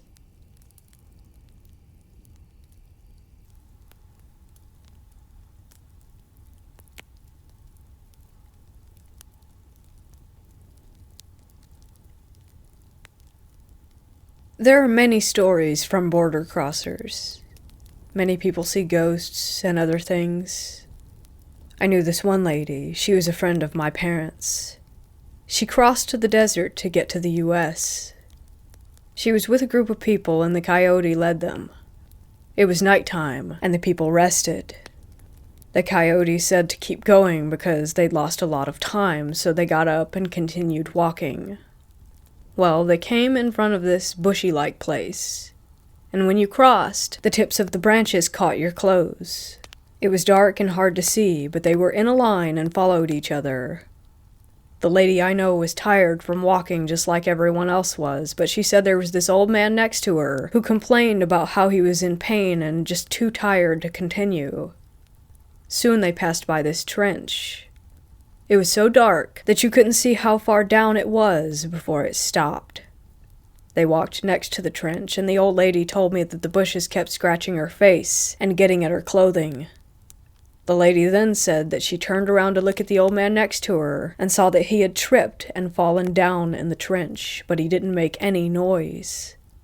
The lady got scared and panicked. She told her husband, and the husband told the coyote to stop, then a man fell in the ditch. The coyote had a flashlight and he shined it down into the trench, and it wasn't that deep. He went down with the flashlight, but he didn't see any man. The lady told her husband that she knew he was there. She said that he fell right in front of her. The coyote was getting impatient. He looked everywhere, but still couldn't see anyone. He never found the man, and obviously he couldn't have made it very far in such a short amount of time. I guess he thought that she was lying or something, and decided to keep on moving. Soon they crossed the desert safely and all. The lady said that she thought it was weird how he fell. She said that it was a trip, but it was like he was sinking in his fall.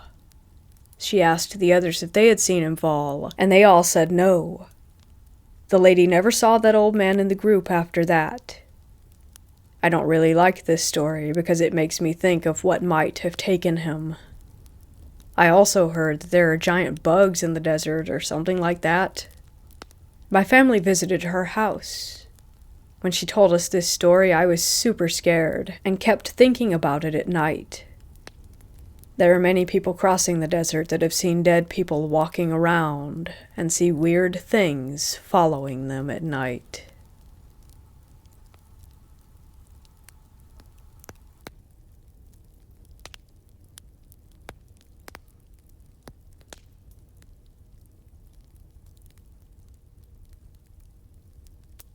This memory still haunts me to this day. I was staying at an old hotel by the beach when I was around 8 or 9. It had a reputation for being an extremely haunted location around the eastern coast of Florida. The hotel I'm referring to is the Plaza, a 100-year-old hotel on the coastline. At one point, I went down to the lobby to get some utensils for room service. There was a clear door leading to the closed bar area. You were basically looking at the end of the serving counter when you peered in, with chairs on the side and a small beer keg at the end. It was very dark inside the room, and since the door was locked, I could only peek in through the glass. I inspected the room for about 10 seconds. Suddenly, I was looking at one of the chairs. It had a giant dent on the right rear leg. Then, suddenly, it flew backward and toppled over. I was so scared that I fell to the ground, and as soon as I landed, I heard what sounded like a woman screaming from the floor above, or possibly the second floor, as this was on the ground floor. It was quite possibly the strangest and most terrifying scream I have ever heard.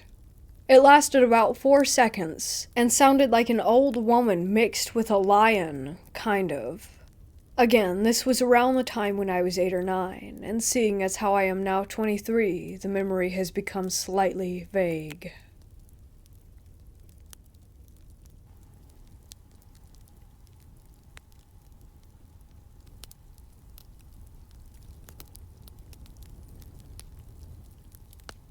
I was 14 at the time this happened. I had just moved downstairs because I wanted more privacy, as my parents were always checking in on me. I've always been a rebellious kid and wanted to be alone and do my own thing, without anyone telling me not to. I had always noticed strange things happening around my house, and I kept asking my parents if they were going through my stuff in my room.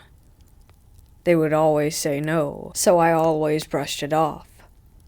These things still happen to me to this day, like things being moved and waking up in a cold sweat, with no explanation. One night I was on my phone and I felt this feeling of dread and anxiety come over me. I then heard a voice say, "It's okay," and I looked up and a black silhouette of a woman was standing at the foot of my bed. She had no face, but I could clearly see the outline of a petite woman just standing there. I remember feeling very scared, but also very calm at the same time. I was looking at her for 15 seconds before she vanished. I told my parents what had happened, and they were also scared because my dad would always say that he felt a presence in the house. I instantly moved back up to the main floor. I remember telling people about it, and I would always remind them that my parents built the house, so there were no previous owners. People have given the idea that it was my grandma who passed away a year before this happened. I still question if this is true. I've not had anything that intense happen to me again. I still have the nightmares, and also question what she meant. Why was it okay? I remember telling that to myself over and over. I'm thinking of moving back down soon, but for now, I think I'm good.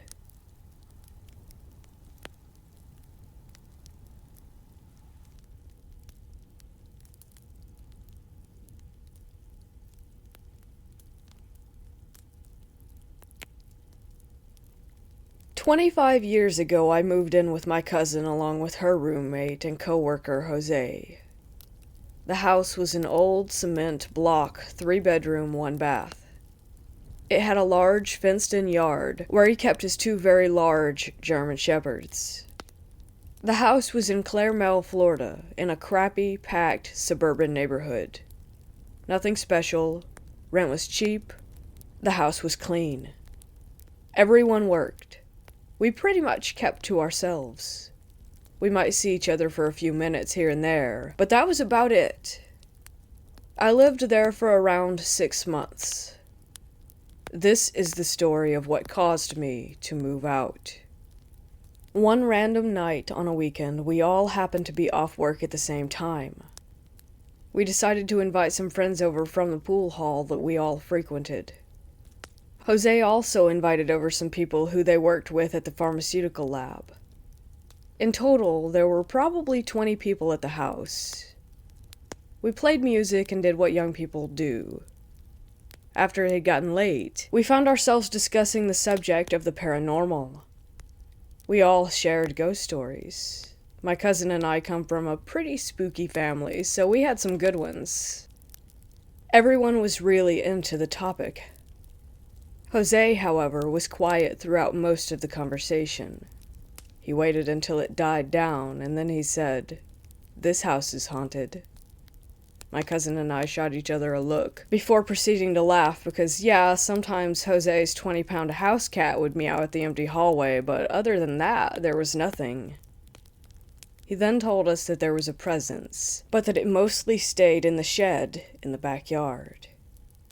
He was referring to a tiny pink wooden shed that I had never even looked inside. He told us that he always kept the curtains closed in his bedrooms because his window faces the shed, and the door to the shed would not stay closed. He had jammed it shut 1,000,000 times, but it would always pop right back open, and that creeped him out. He said he could tell when it was in the house because he would always wake up feeling depressed. Once he finished the story, he wasn't the only one who was creeped out. I didn't want to think that I lived with a presence, and I didn't like the idea that it was hurting my roommate. I was a tough chick in my own personal opinion and was like, screw that ghost, I'll shut that door, and you won't have to keep your curtains closed anymore. I said this all because in my heart, I didn't really believe that anything was in the shed or the house. I believed that we were just messing around. So I told them all that I was going outside to inspect the shed and deal with the door. Everyone followed me, and while we were walking around to the outside of the house, Jose tried to discourage me by saying that it was a bad idea. That whatever was in there wanted that door open, and that I should just leave it alone. When we got outside, it was exactly what I had expected it to be. I looked inside and there was a busted lawnmower, some old paint buckets, rusty screens, and darkness. I looked around outside and found some rusty old shovels in a corner of the garage area. I took one of them over to the shed and kicked the back door into its frame.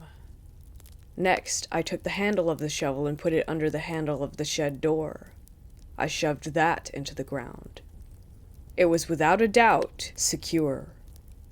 We all went back inside and talked some more. It was late, I want to say 1 a.m. by the time that everyone said their goodbyes.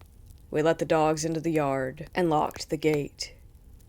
We made sure that the front gate was secured so that they wouldn't get out. Then we straightened up the house. Eventually, we all made it to bed. Sometime around 6 in the morning, I woke up needing to pee. I opened my bedroom door. I was very sleepy.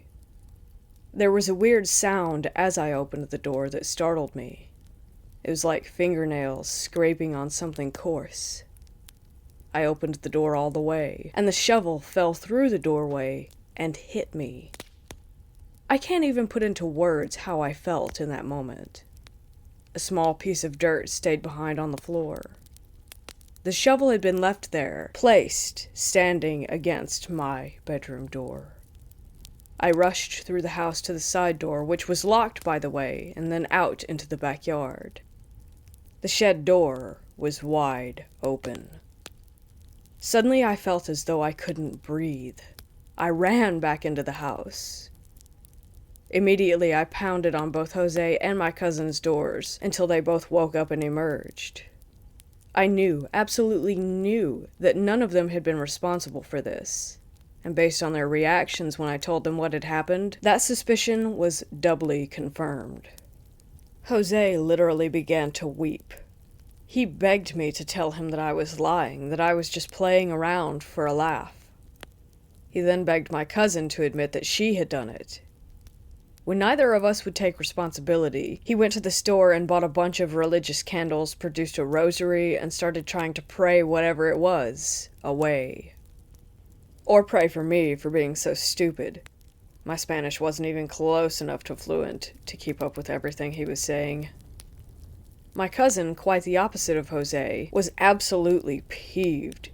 She really was ready to fight me. She was adamant that I was screwing around, pulling some kind of a prank. She called me a liar, as well as a child, and that most of all, she didn't appreciate being woken up at the crack of dawn after a night of partying, only to be made a pawn in my little scheme. On my end, though, when I knew that neither of them had put the shovel against the door or reopened it, I was filled with pure terror. There was no way that someone else had gotten into that yard.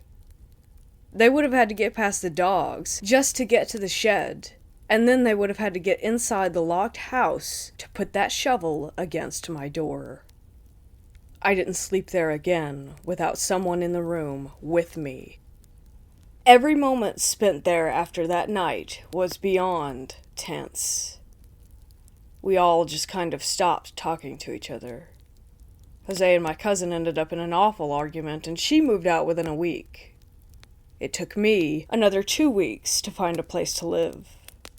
Whenever I did, I never went back.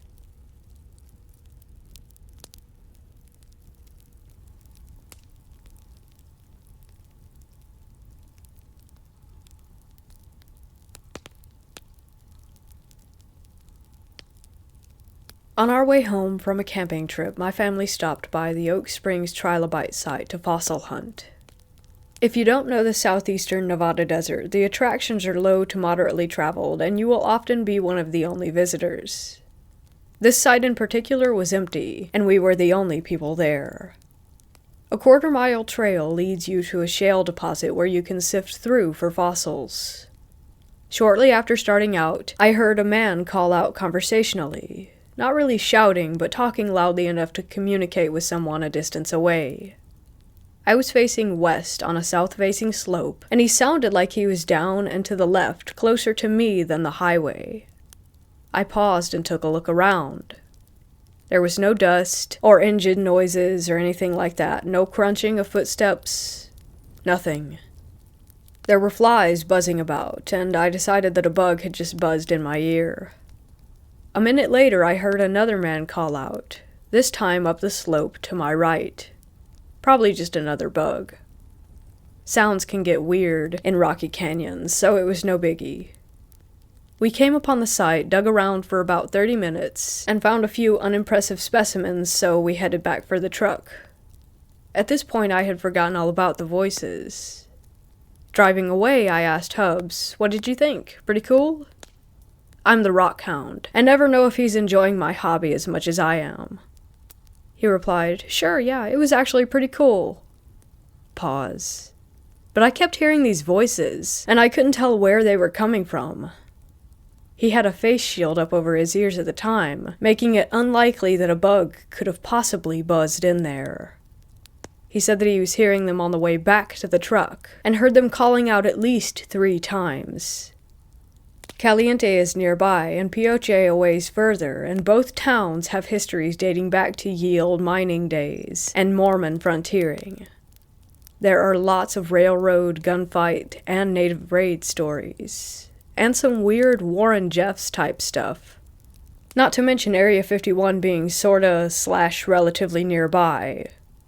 Now, we are both atheists and skeptics, We don't believe in ghost stories, and neither of us have ever had a paranormal experience. But this one has us scratching our heads.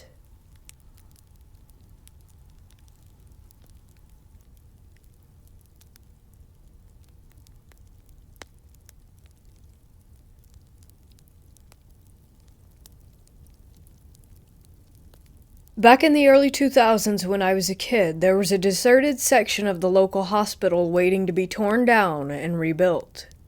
My friends and I thought that it would be a fantastic idea to climb onto the roof and practice our parkour skills. After about 30 minutes, one of my friends stood on a skylight and it gave out from under him. He only just managed to grab onto the ledge, which stopped him from falling in. Myself and my other friend then rushed over and grabbed his hands to start pulling him up when we noticed a little girl standing on a chair directly in the moonlight, looking up and waving. We pulled our friend to safety and quickly looked back over the side to find that the little girl was gone and the chair was on its side.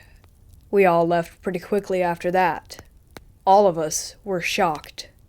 We later discovered that that part of the hospital was used to treat burn victims, and a 6-year-old girl had once died there.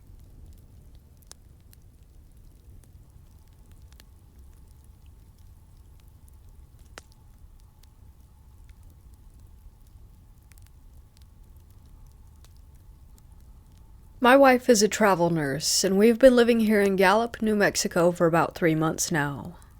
We actually only have a week left here, and I'm glad. From the first day we arrived, we felt like something was off.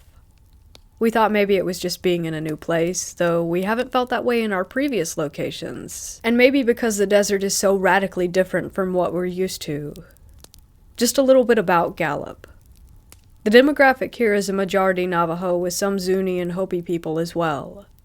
Gallup is landlocked by these 3 reservations, and the nearest city is Albuquerque, which is about 2 hours away. Now, despite what I just mentioned, being a non-native here in Gallup is not a big deal at all. There's no radical tension issues that we've experienced during our stay. In fact, we've really liked the people we've met here. Yet there is a burning feeling inside of me, like I shouldn't be here, and that we need to leave. And my wife told me that she feels the same thing. As for psychics and feeling negative energy and all that stuff, I personally think it's probably just a bunch of hooey. That's not what I'm saying here. This is more like an instinct that we need to leave and not renew the contract here. And it is only in Gallup. We stayed in Ruidoso a few years ago and loved it there. We have traveled to many places surrounding Gallup and felt fine, but as soon as we came home from the trips, there was that feeling of something being not right.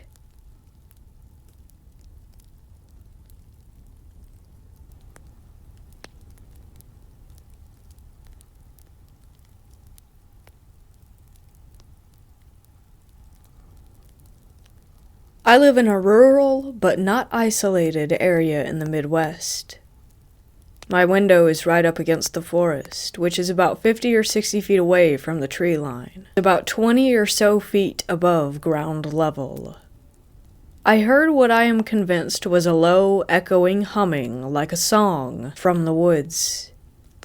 I've heard turkey, coyote, fox, deer, squirrel, and so on before, their cries, calls, and barks.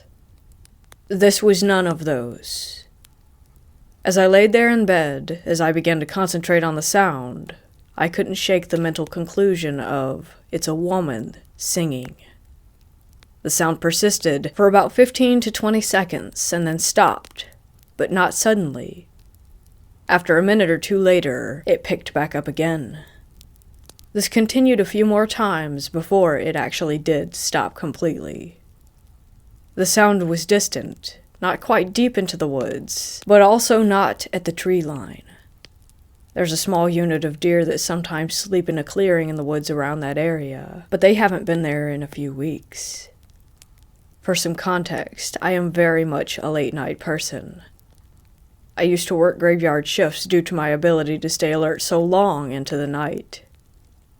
This is how I know what all these common and uncommon woodland creatures sound like. And no, I did not look outside of my window. My process was this: if I can't identify it, don't look for it. I still think I was right to not seek out an immediate answer. Additionally, the song was clear.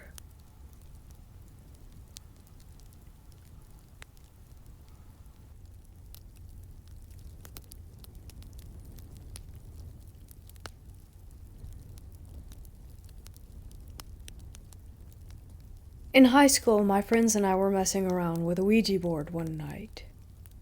We had done it before, and nothing remarkable had ever happened. We usually did it to try and scare each other or our girlfriends. We all thought it was a joke. That night, there was no one else home except the 7 of us, and we were all together around the board. One of the girls there wanted to try it. She had never done it before.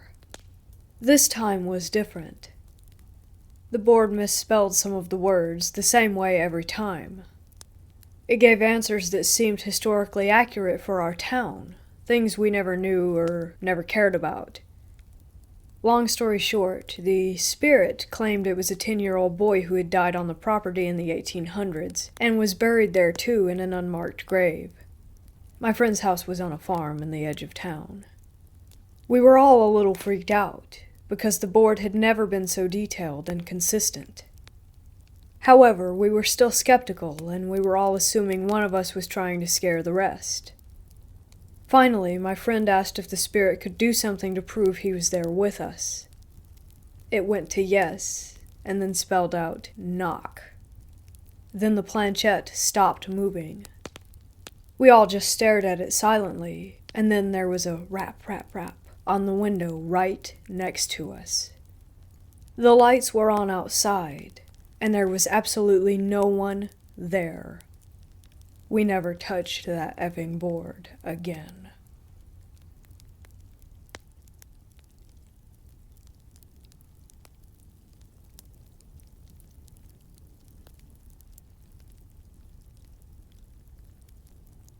The area where I live is a heavily wooded Indian residential area, and we have no neighbors, and the closest town is about 15 minutes away. The only animals that come around are coyotes, black bears, sometimes wolves, and since I live in the southern part of Canada, there aren't any mountain lions that I've seen anyway. So a few nights ago around 2:50 a.m., I heard my dogs barking like crazy, and I got pretty annoyed by this because they never usually do it. It was hard for me to sleep, and I pulled out my phone to check the time, and like I said, it was almost 3. Since my bedroom has a window, I opened it to call my dogs back, and they didn't stop barking. I tried a few more times, but then I heard a sort of wailing, crying sound from the woods. I heard foxes can sometimes make screaming sounds, but this didn't sound like a fox's cry. I don't think it could have actually been a woman, considering, like I said, that we don't have neighbors.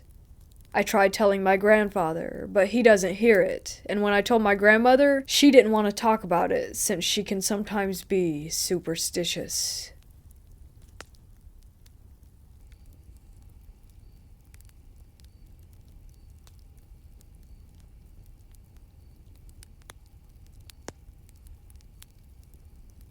A few years ago, my mom was sleeping downstairs, and she had an encounter with something inhuman.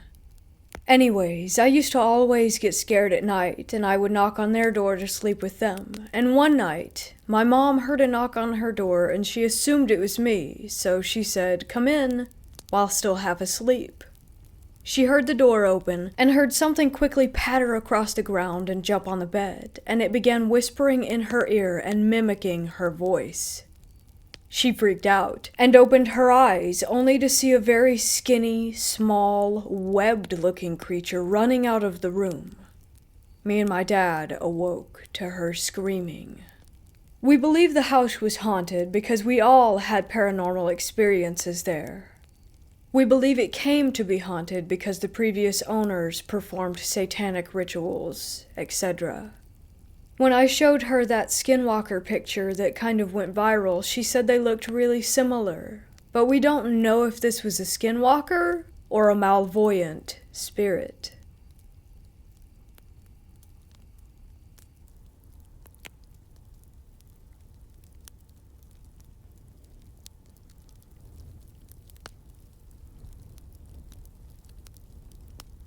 I woke up in bed, and next to me I could see a man lying there with no distinctive facial features except for brown, darkish hair. He got up and moved to the side of my hospital bed and sat in front of me. He said to me, "You're going to die soon." I asked when, but he didn't respond, and I got up and locked myself in the bathroom. I've still never figured out what they meant, or who they were. I wasn't on any medication that would bring on any hallucinations or anything like this, but this has not happened before or since.